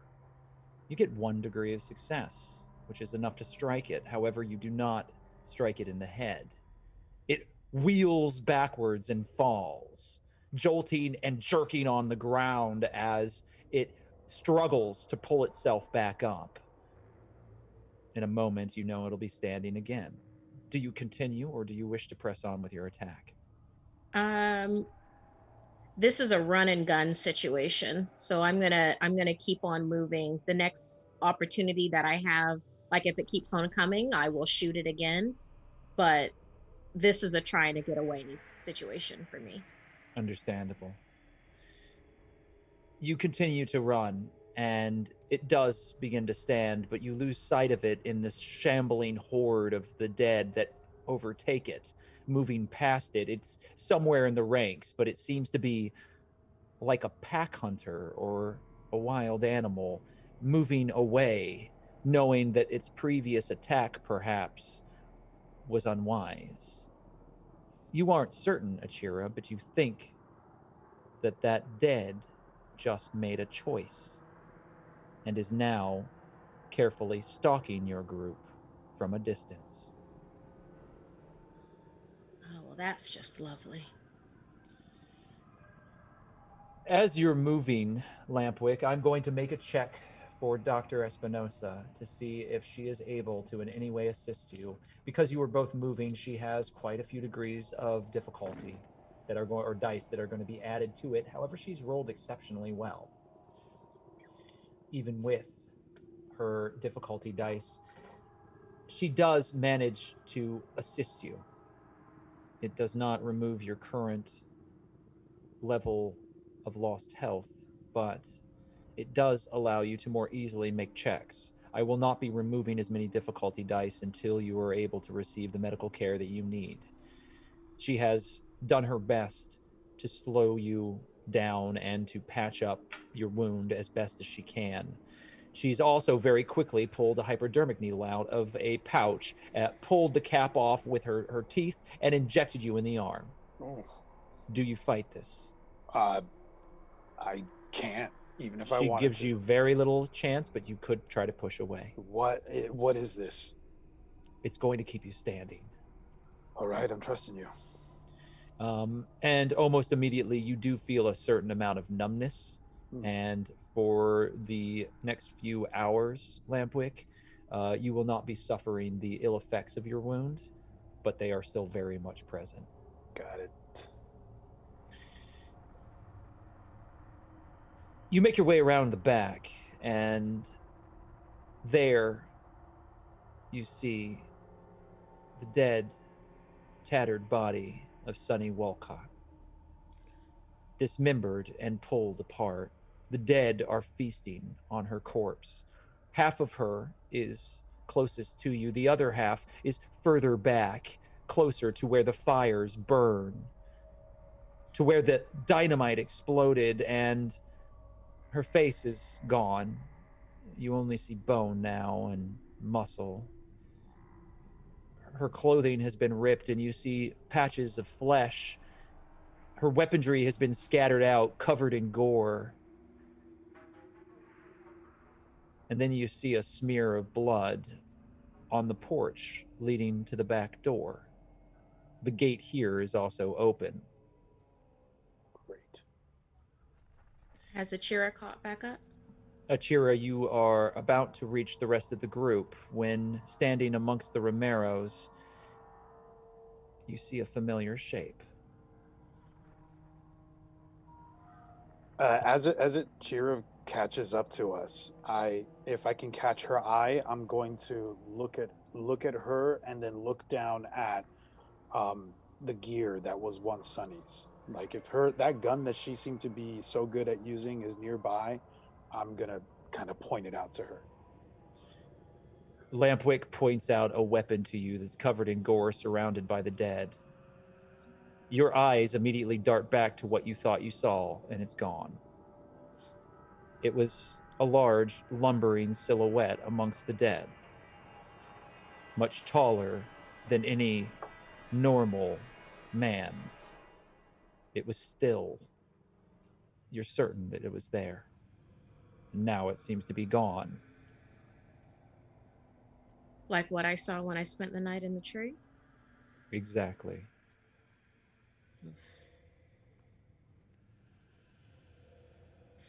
Achira looks over at the group. Hopefully, everybody's like did a big pause because and Achira looks over at them and is just like, no, and points away from the farmhouse.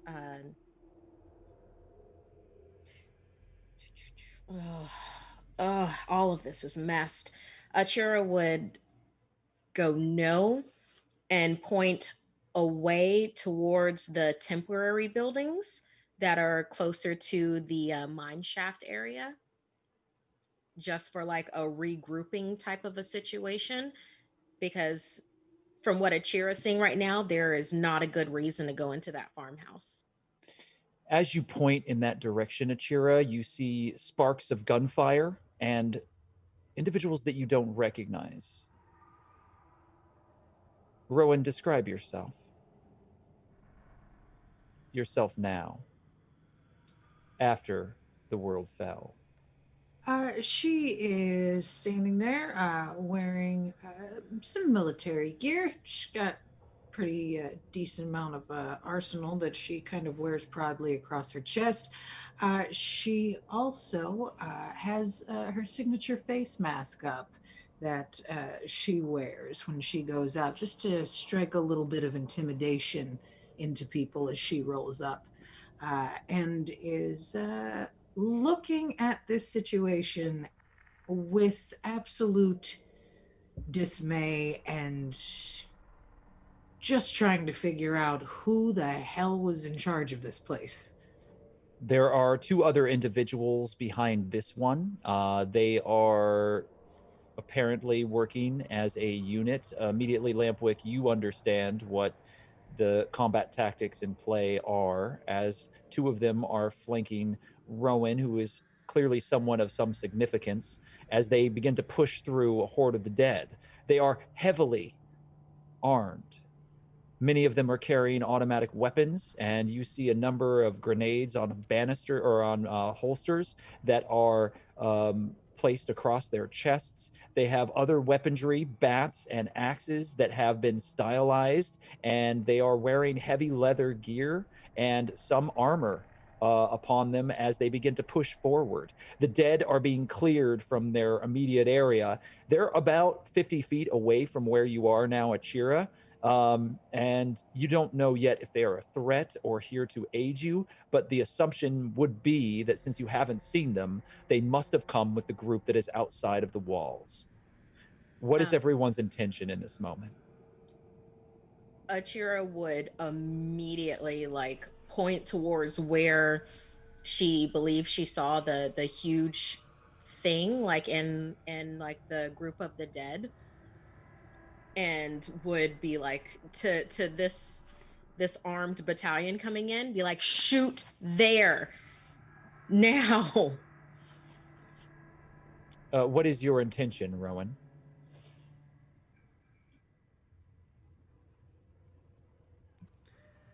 She will look at a chair and go, who the fuck was in charge of the lookout on this place? And she'll start to walk towards the direction that she said shoot there now, and kind of try and look and see what's over there.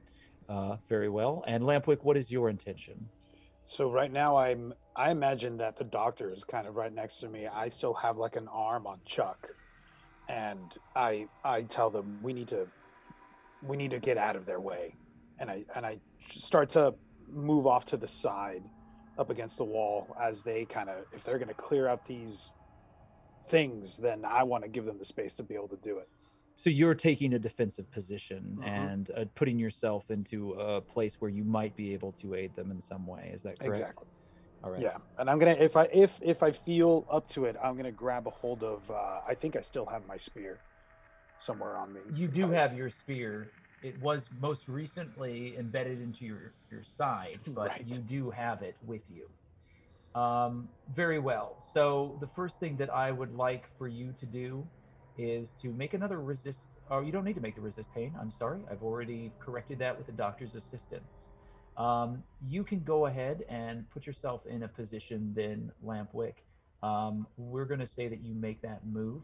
However, Rowan, you are able to make a spot listen with no degrees of, or no dice of difficulty. Achira, you can make either a command or diplomacy in this situation as you are communicating to this new group of outsiders. You can choose which you would like to do.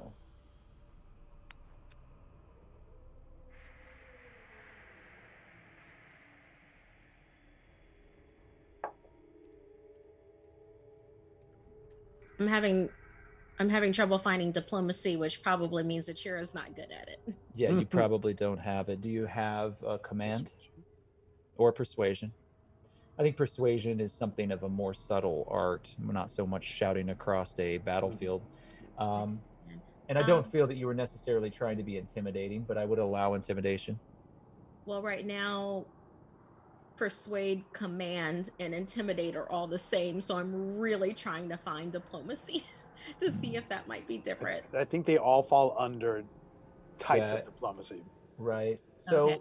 if you Well, don't... then, I guess it would be just, I feel like she's more of a...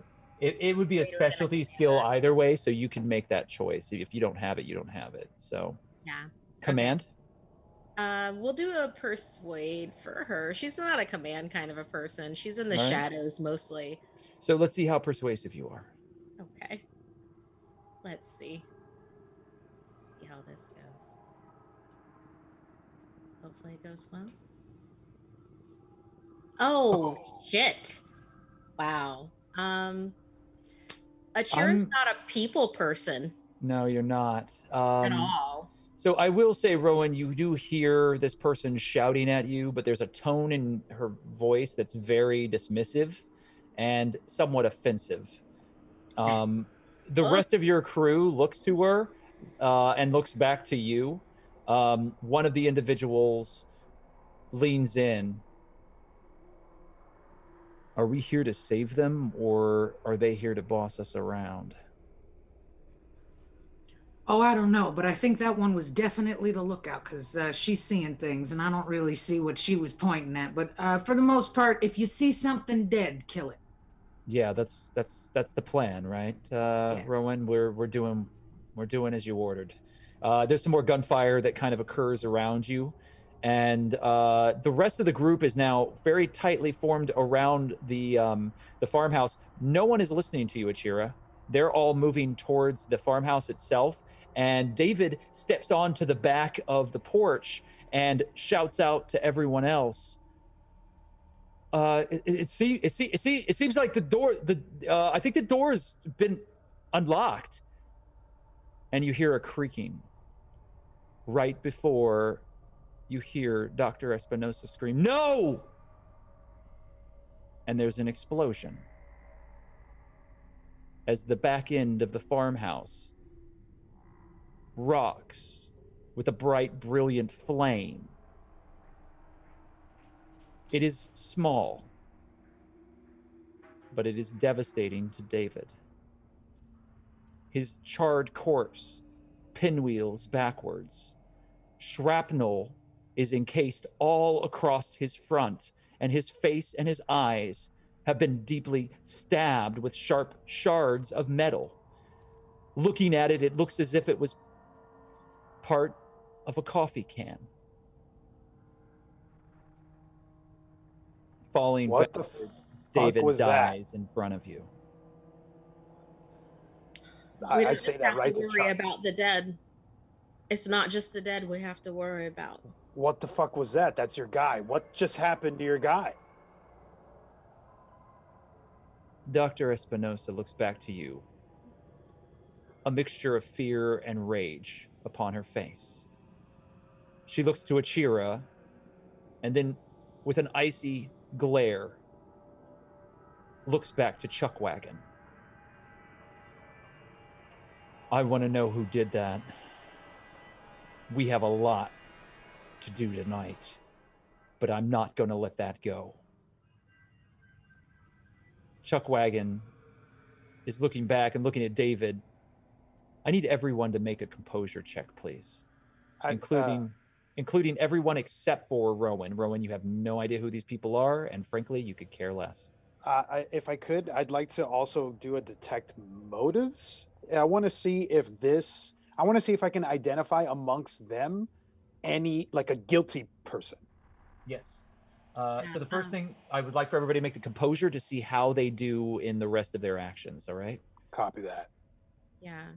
I would be very interested, depending on how this roll goes, to just grab the doc to thrust her at Lampwick and be like, do something. Wow, Lampwick, that is 4 degrees of success on your composure. That is a absolutely brilliant success. Not only are you rock steady on this, I'm going to give you make your detect motive roll now, and I will give you no difficulty. And I will additionally, I'm going to give you an additional composure competency point to be able to use later on in the scenario. Nice. So go ahead and make your roll. 1 success. 1 single success.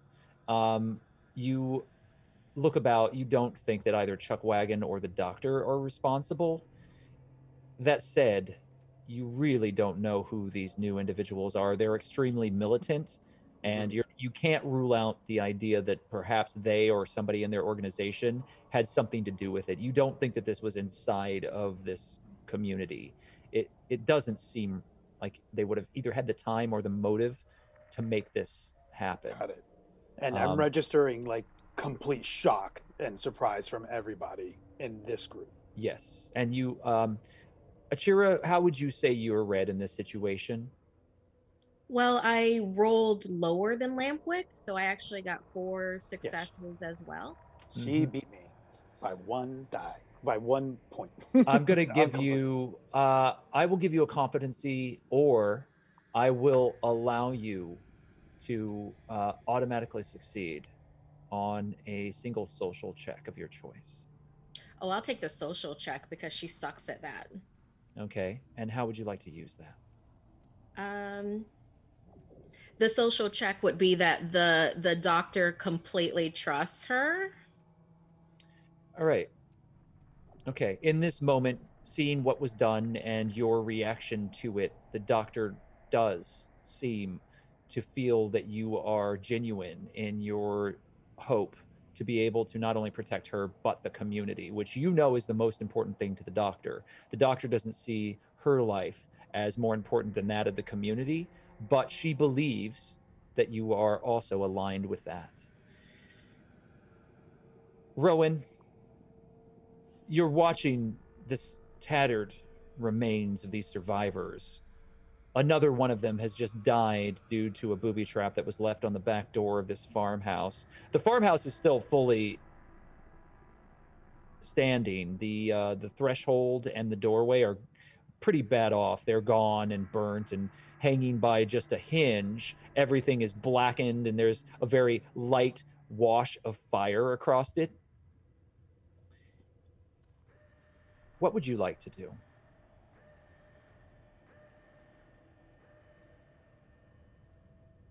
Hey, Doc, I think that you should probably try and move to a better location. This is all on fire if no one's realized. Also, you all look like shit. We have got to get you to a safer place. I mean, why is everyone standing around Here, this guy, do we know this guy? And I point at Lampwick. Yeah. What do you mean, this guy? Well, I'm here with them, pretty much.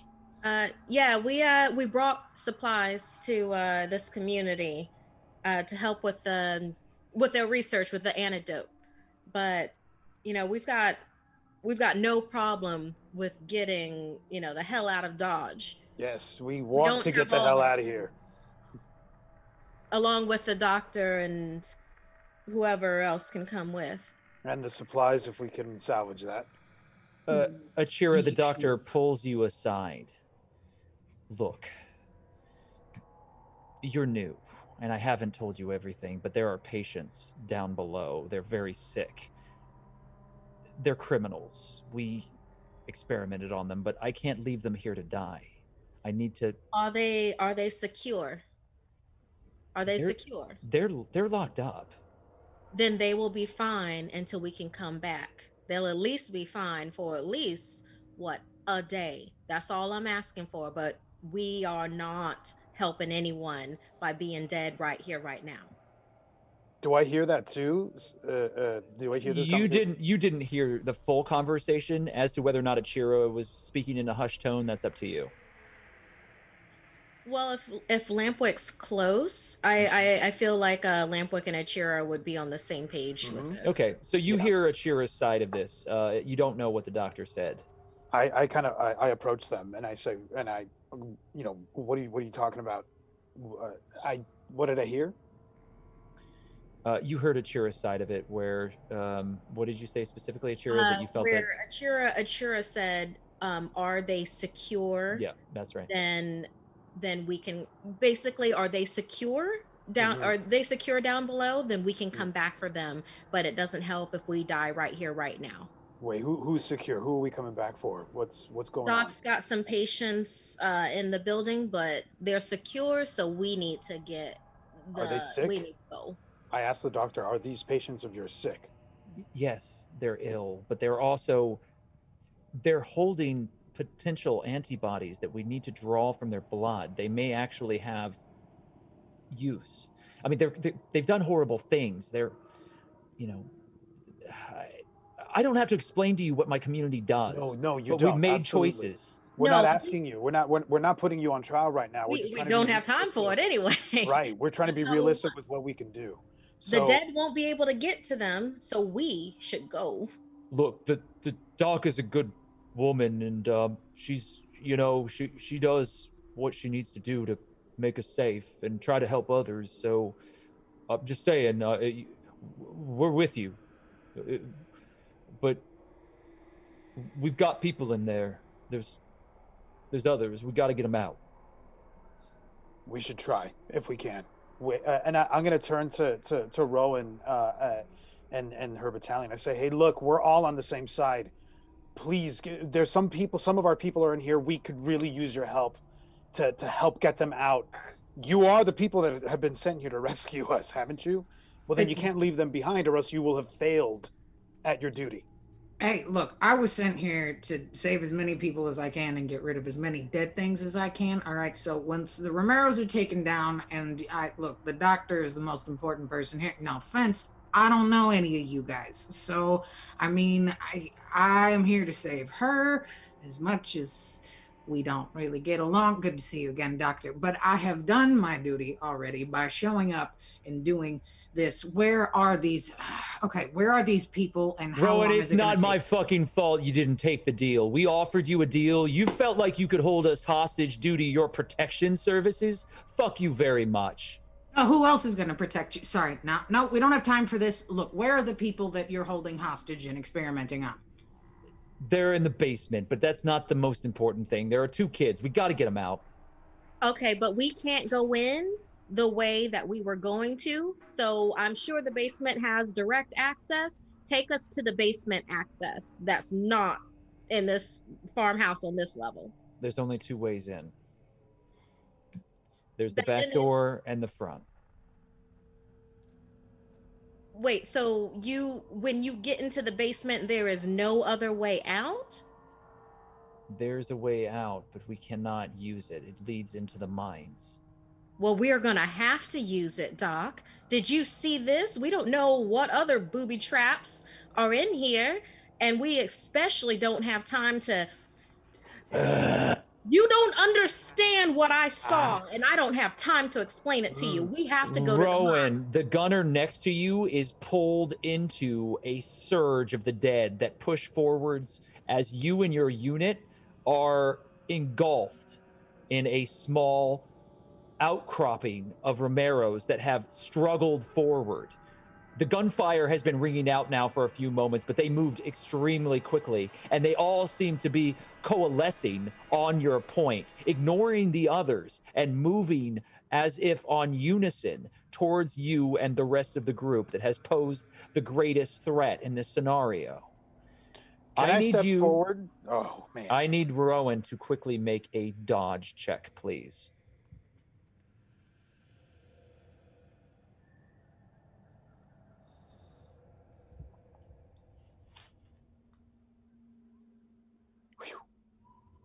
You pull yourself back, Rowan, and just barely dodge out of the way as a surge of no less than 50 dead rush forward in a very tight formation, stumbling and falling, quickly appearing out from behind a number of the structures that you were fighting near.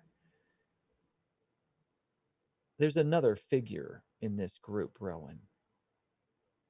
A large form that isn't moving like the others. It walks like one of the living. It is tall, taller than most men that you have ever seen, almost 8 feet.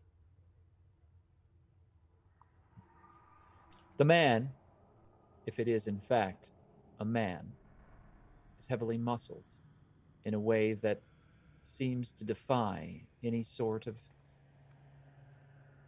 normality.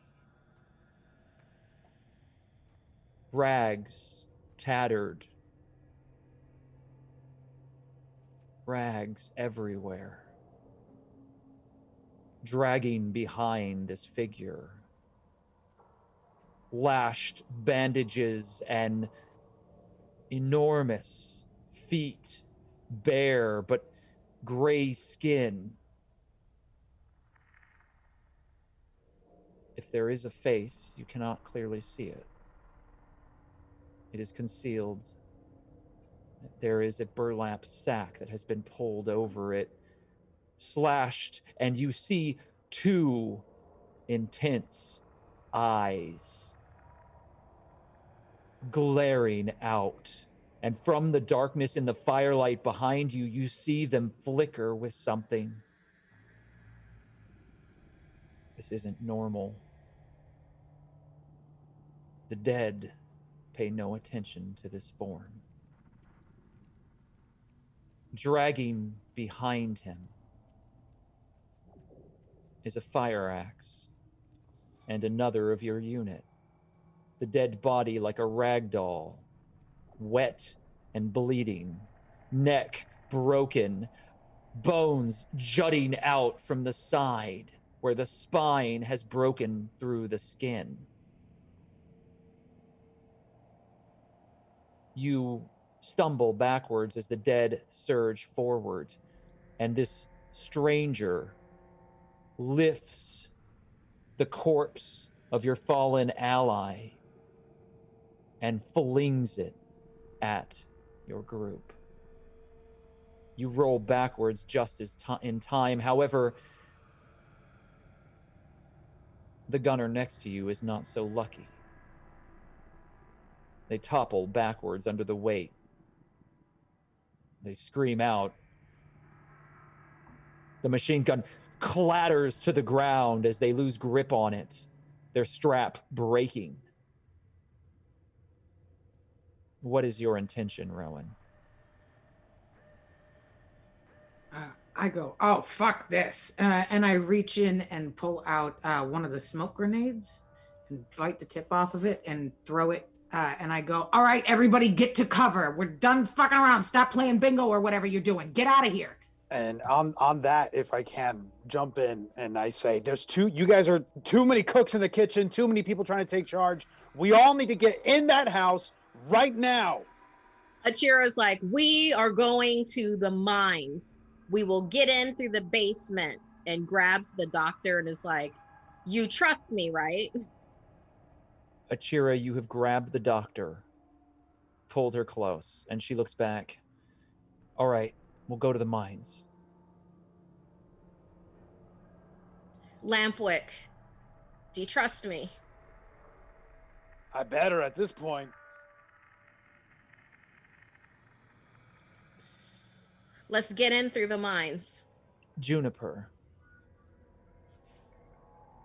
I would like for you to make a lift pull check, please. Okay. You have 1 extra die of difficulty added to it. Oh, okay. Let's see. Cancel. Lift pull. I don't get less because the kids are helping me. The kids are looking frightened backwards. One of them is holding a spear made out of a farming implement, and the other is picking up a rock. You have you have 1 degree of failure. You know, I'll use one of my competency points. I'll use one. I think I should get out of here. You do so, and that is going to make it a wash, which is still a failure, but it won't have a negative effect. You have to spend 2 competency points to make it a success, or you can try again later. I will spend 2. Let's just go. So you put your back into it, and the metal bar catches for a moment, but then rust begins to fall off of it as you slide the bar backwards. It is clear that this doorway has not been used in some time. However, you have freed the lock. All right.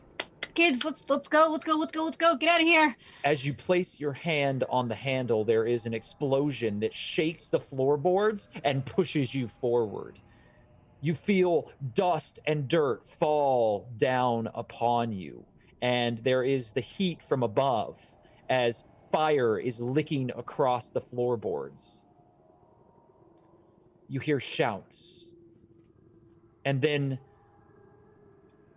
the door upstairs creaks open. You had locked it.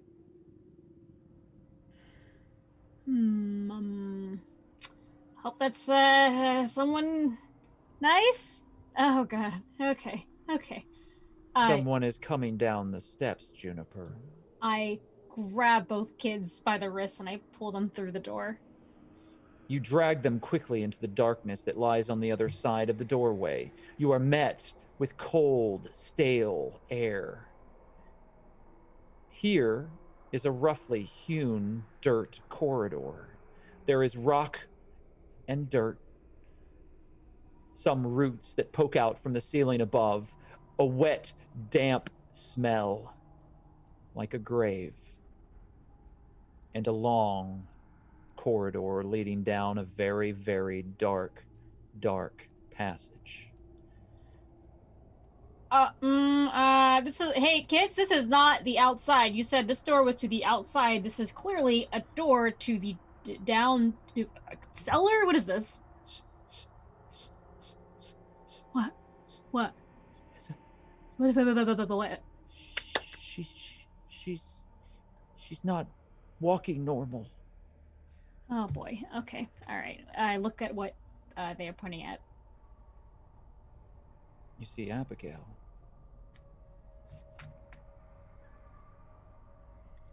Is Abigail coming from the cellar part or from the... Back in the medical lab, in the hallway that you just came from. As the hands reach out, pus and boils stretching out. Help us! Help! A figure stands there. Her hair is tousled, hanging over her face, but there is no mistaking. It is, in fact, Abigail, standing there. Her head is slightly cocked to one side, and she's looking at the ground. have to check. God damn it. Hey, Abigail, 1 + 1. What's 1 + 1? Damn it, I don't know the answer. Hey, Abigail, spell Abigail. I don't. Abigail, what's my name? Bless you, my child.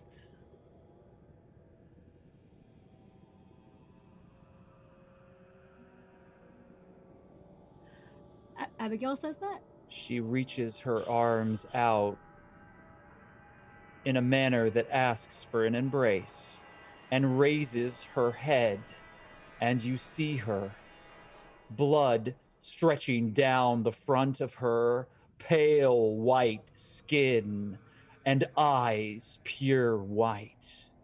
There are purple veins working their way across her face, and black viscous fluid flows from her mouth.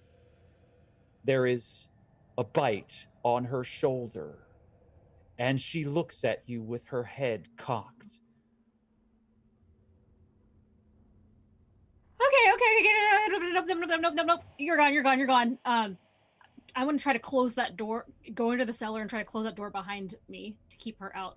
In a split moment, Abigail pulls herself back and starts charging down the corridor towards you.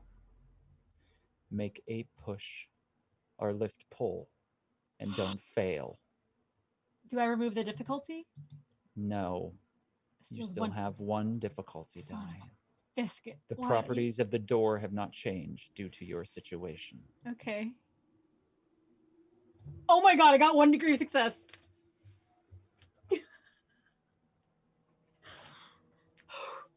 You slam the door, and you feel it push forward. Bless you. Again, the door pushes forward.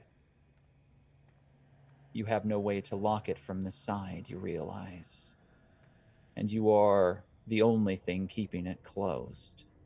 As again, another push. What is your intention in this moment, Juniper? I want to tell the kids to go further down the corridor a little bit so they're not in the way of the door. Is the door open in or out towards me? It opens in towards you. Okay, so I want the kids to go down the hall, and I want to quickly back up and draw my bow and shoot her right in the face. That's very difficult. Yeah, well. You're going to draw your bow after letting go of the door with her lunging forward. Oh, I have a better idea. Can I switch my idea? Absolutely. I have a crowbar that I forgot about, so just this minute. Looking at my inventory. Can I figure out how to jam the door with the crowbar in some way? A much better plan, Juniper.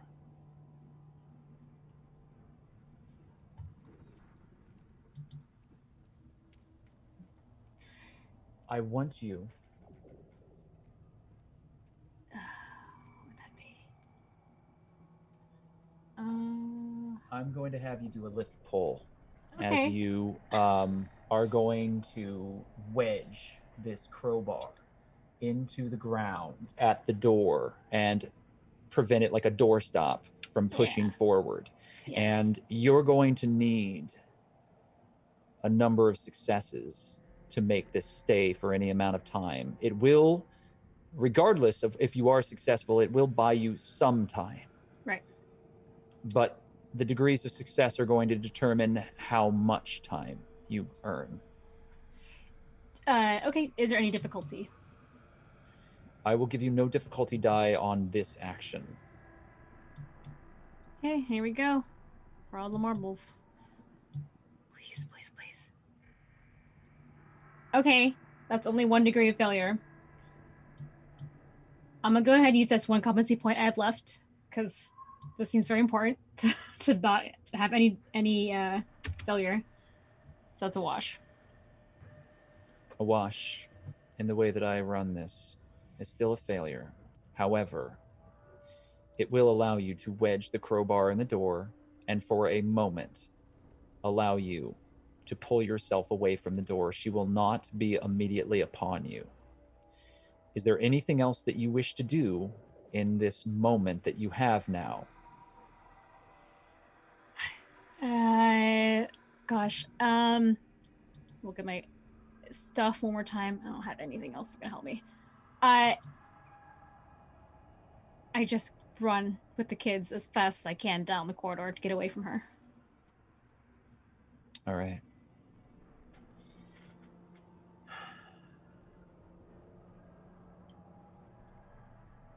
It seems as if you are not moving carefully. Would you say that that is true? Oh, yep, sure. I'd like for you to make a balance check as you do this. I'm so good at balance and I've never used this skill. Okay, any difficulty? No additional difficulty at this moment. It is dark. Do you have a light source? At one point, you had taken a lantern from above. Do you still have that with you? Yeah, I mean, I didn't actively throw it out, so I assume it would be on me. Very well. You have an oil lantern with you, and you are using it to illuminate this passageway. There are roots on the floor as well. 1 degree of failure. And I've used all of my competency points, unless we randomly got some during the break now. I'm sorry to tell you, Juniper, that no, you didn't get random competency points. God help me! Okay. I just, good to ask. The twins are doing quite well. They're far ahead of you. Cool. You've begun to run as you hear the door creaking behind. It pushes and pushes against the wedge that you have made out of the crowbar, and you hear the creaking of that metal. My child. Creak as the door flies open, and you see flickering from the candles in the other chamber the silhouette of Abigail standing there, calmly watching. And you caution for a look behind Juniper, and you stumble and fall forward.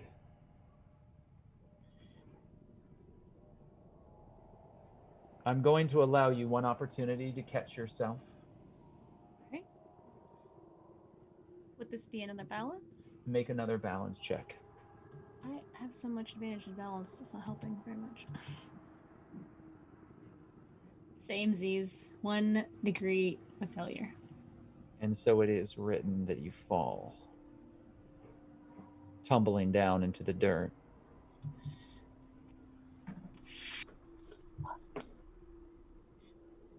You have a 4 and a 5 on your damage track as you scrape your face and the side of your arm against the harsh stone in front of you. You have been running very quickly, and as you fall, you feel the skin peel off the side of your face as it rips across the stone, and blood begins to gush immediately. You feel a dull ache of bone along your skull.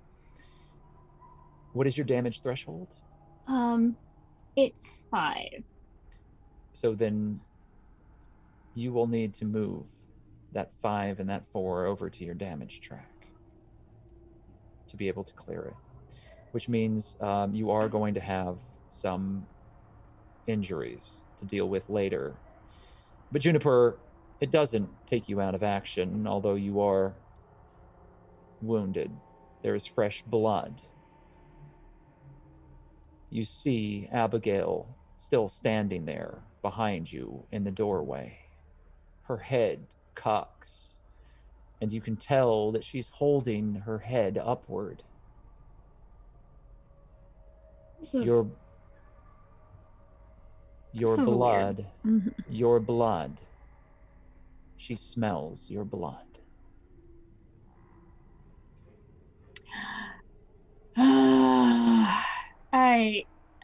Abigail, you were kind of okay, but this is not the way I'm gonna go. Meanwhile, outside of the farmhouse, Achira, you have convinced the doctor that the only course of action is to escape to the mines. She and Chuckwagon are standing with you. Lampwick, you believed that the house was the safest place to go. I wanted the shortest, fastest way to get to the mines. If there's another way to the mines that doesn't require moving through what might be trapped, then lead the way and let's go now. Chuckwagon looks to you all desperately. Look, as much as we don't like Rowan, she's right here. I mean, we gotta make a choice.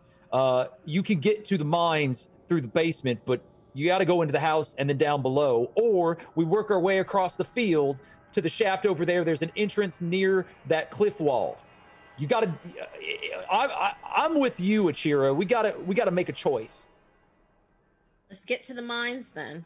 That seems like the best thing possible, and especially if you have an entrance in the mines that leads to the house basement, then it's best of both worlds. I don't trust. What the fuck is that? And you hear Chuckwagon shout as the situation with Rowan becomes very clear. Rowan has pulled backwards, and this enormous figure has just used a corpse as a hammer against one of the other gunmen that was traveling with Rowan. Rowan, what is your intention? Am I hit by this, or can I? You dodged out of the way. You are free and clear of any ill effects other than having to jump out of the way. This figure is within 10 feet of you, and you smell some strange combination of rot and sickness. And I heard them say that we can get to the mines through the house. You heard that, yes, but currently what you're hearing are the screams of pain from your companion as their leg is being grabbed forcibly by this large individual and pulled from their body with a snapping sound. One enormous foot lands upon your companion's back, and the leg is pulled free. Tendons and muscles, wet and sticky, snap as the bone is pulled from the socket. The large figure looks at the leg and then drops it. In the other hand, an axe. Oh, hell no. I yell out to everybody. You follow me if you want to live, not to be cheesy, but come on, guys. And I run for the house. All right, so your choice is to run for the house. Mm-hmm. All right, so here's what happens. I need all of you to make a couple of rolls for me. I would like for you to make an endurance roll for me, please. Or actually, make that a dodge roll, Rowan. And you have 2 dice of difficulty that are added to it, as you do have the potential of being pursued by this foe, this stranger that stands behind you. Lampwick, if I understand correctly, you have decided to travel with Achira's group, or are you going to make your way to the house? If I have a moment to look to the doctor and say, what's the fastest way to the basement? Running over here? To be more clear, you see this mountain of a killer, right, standing in the midst of the dead, not being attacked, and forcibly murder someone in front of you. So I think the conversation has come to an end. This is a time for action. What is Lampwick doing? The trajectory to the mine, is it through any of those things? Do I at least your understanding of the situation before all this occurred is that you would have to go through the dead, the mundane dead, to make your way over to that, but that will be a fight, and it will be slow if you're being careful. You could be, if you look at the map here, you can go down here or over here to get to the rock wall. However, I will say that there are dead around here. Here, where you have, it's over here, you have this mass of the dead, because both of you are really on this side now. So you have a mass of dead here. You have the rock wall here. You can get to one of the mine shafts, and you have to walk through the dead to do that. However, you have Rowan, who I will use the pin for Abigail for at this moment, but you have Rowan and this massive dead and this other thing coming towards you from this direction. The back of the house is right here. So your choice is to run to the unimpeded doorway that had a bomb attached to it, or run through a field of the dead towards a mine shaft that has been told to you to be deeply dangerous. And in doing so, you will be pursued regardless by what looks like an axe-wielding maniac. I'm sorry. So on the right-hand side, there was a secondary mine shaft, right? Where the zigzag is on the right-hand side? There are a number of those shafts that are within the area, but this right here where the zigzag is one of those areas by the rock wall. Okay? There's one over here as well. So you can make your choice as to where you wish to go. Again, you have a very unique opponent here. Okay. I will say for like Achira, it feels like she's asked the doctor a number of times, like about the basement access and the mine shaft and everything. So which of those mine shafts is the doctor pointing towards? She's only been pointing at the one over here. Okay. That's the only one that the doctor has been pointing to. You know from the others that there are more than one, but that this is the one that she's pointing to. In fact, if you recall, the survivors here had a contingency plan if everything went horribly wrong to make their way into it. Apparently, there are some supplies that have been placed within that mine. If that's what the doctor is pointing to, it only stands to reason that that's where the supplies are. Okay, so if I understand everyone's intention, I'm now going to have Rowan, you're going to make your dodge roll. Lampwick, I'm sorry, your action was to move towards the... I mean, I would stick with the doctor. There's no even if I want to go to the house, if I see that the doctor is going to the mine, I'm going to go with her because she's the one that's going to save my life.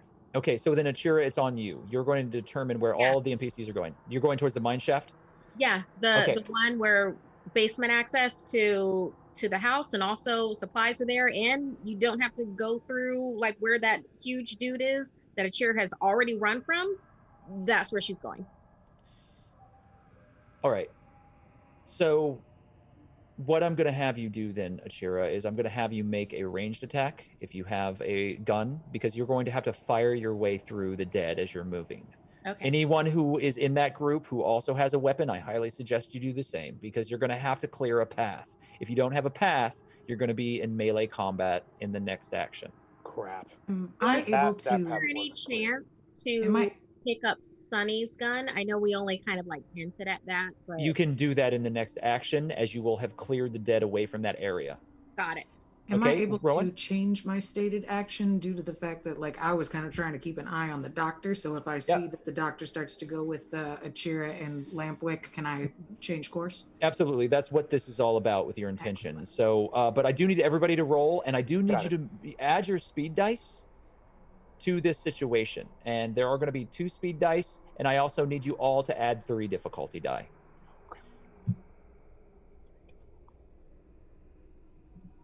The speed die or the blue. The blue. 2 of those, and then 3 of the black. And this is for the long gun attack for me. And then are we all rolling something else? I have a pistol. Okay. Would this also be a ranged attack for me, or do you still want the dodge? I want you to make the ranged attack since you've changed your course entirely. All right, nope. I still need you to make the dodge. You're too close to your opponent. So you can do that, and then you can make a ranged attack. Okay. You dodge out of the way as an axe just inches away from your face, slams down into the ground in front of you. And you hear...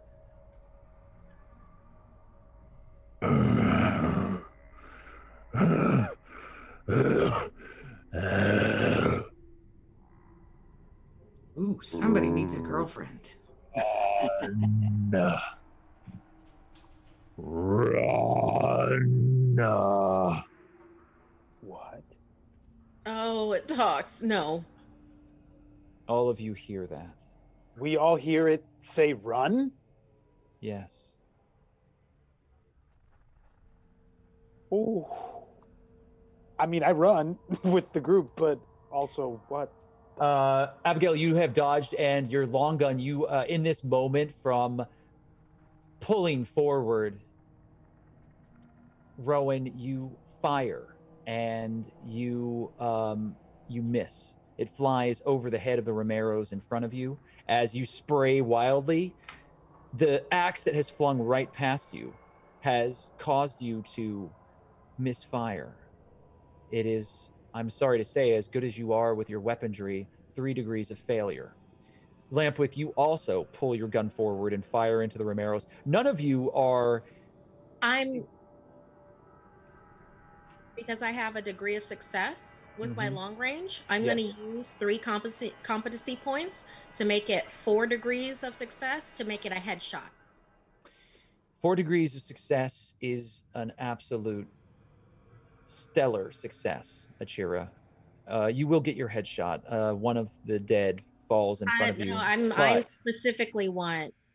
Oh, you want to fire That at is why I'm spending 3 opponent. competency points, which is literally what we started off this entire. I'm gonna allow it. And with 4 competency points, it is an astounding shot.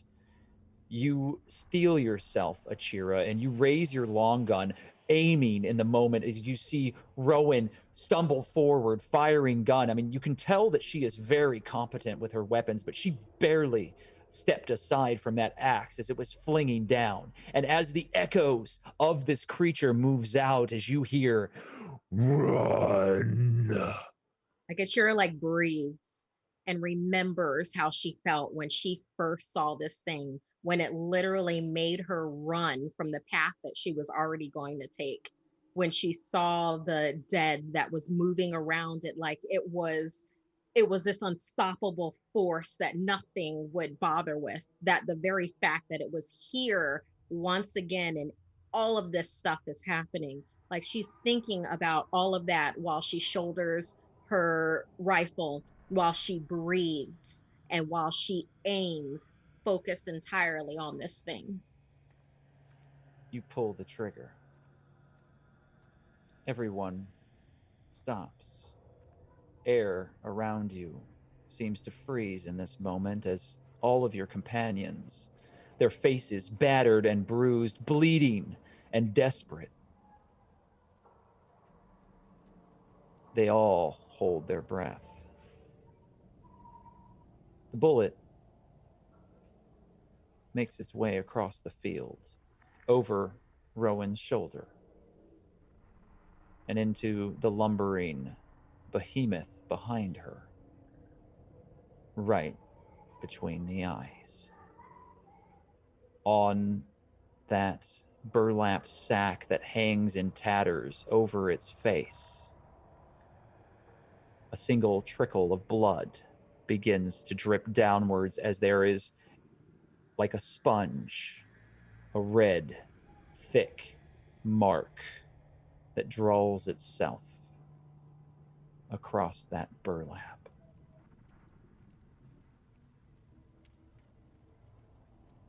The figures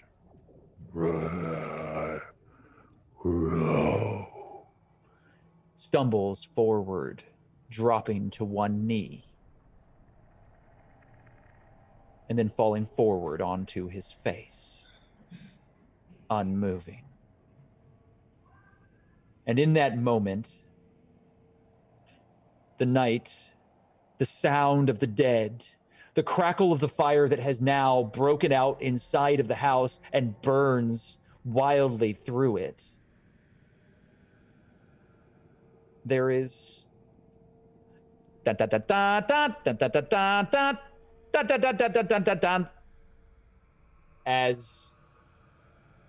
the sound of treads crushing wood erupts as the far wall across from you collapses and a horde of the dead pour out around a tank that is mowing through them.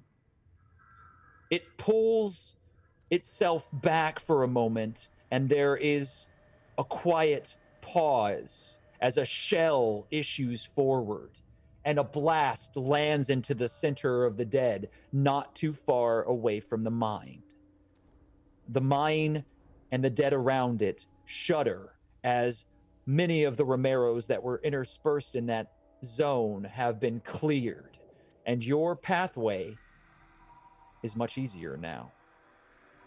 But this tank immediately is swarmed as the dead continue to climb upon it, and it is wheeling about in the middle of the Grey Ridge yard, mowing over the fields, crashing into one of the pins, breaking forth the small gateway that was holding back the few remaining horses, and the dead find them and drag them down. You hear horrid sounds as their life is ripped forcibly away from them.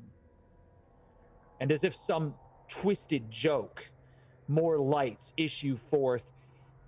Your defenders, those that are here now, those that you know, Rowan, are part of the cavalry, while they have perhaps saved Grey Ridge, it may be at the very cost of their lives. The gunfire is much quieter than it was. The fires, still burning, are not multiplying. The explosions have ceased. It is becoming more quiet as all of you regroup. That is where we're going to end it tonight.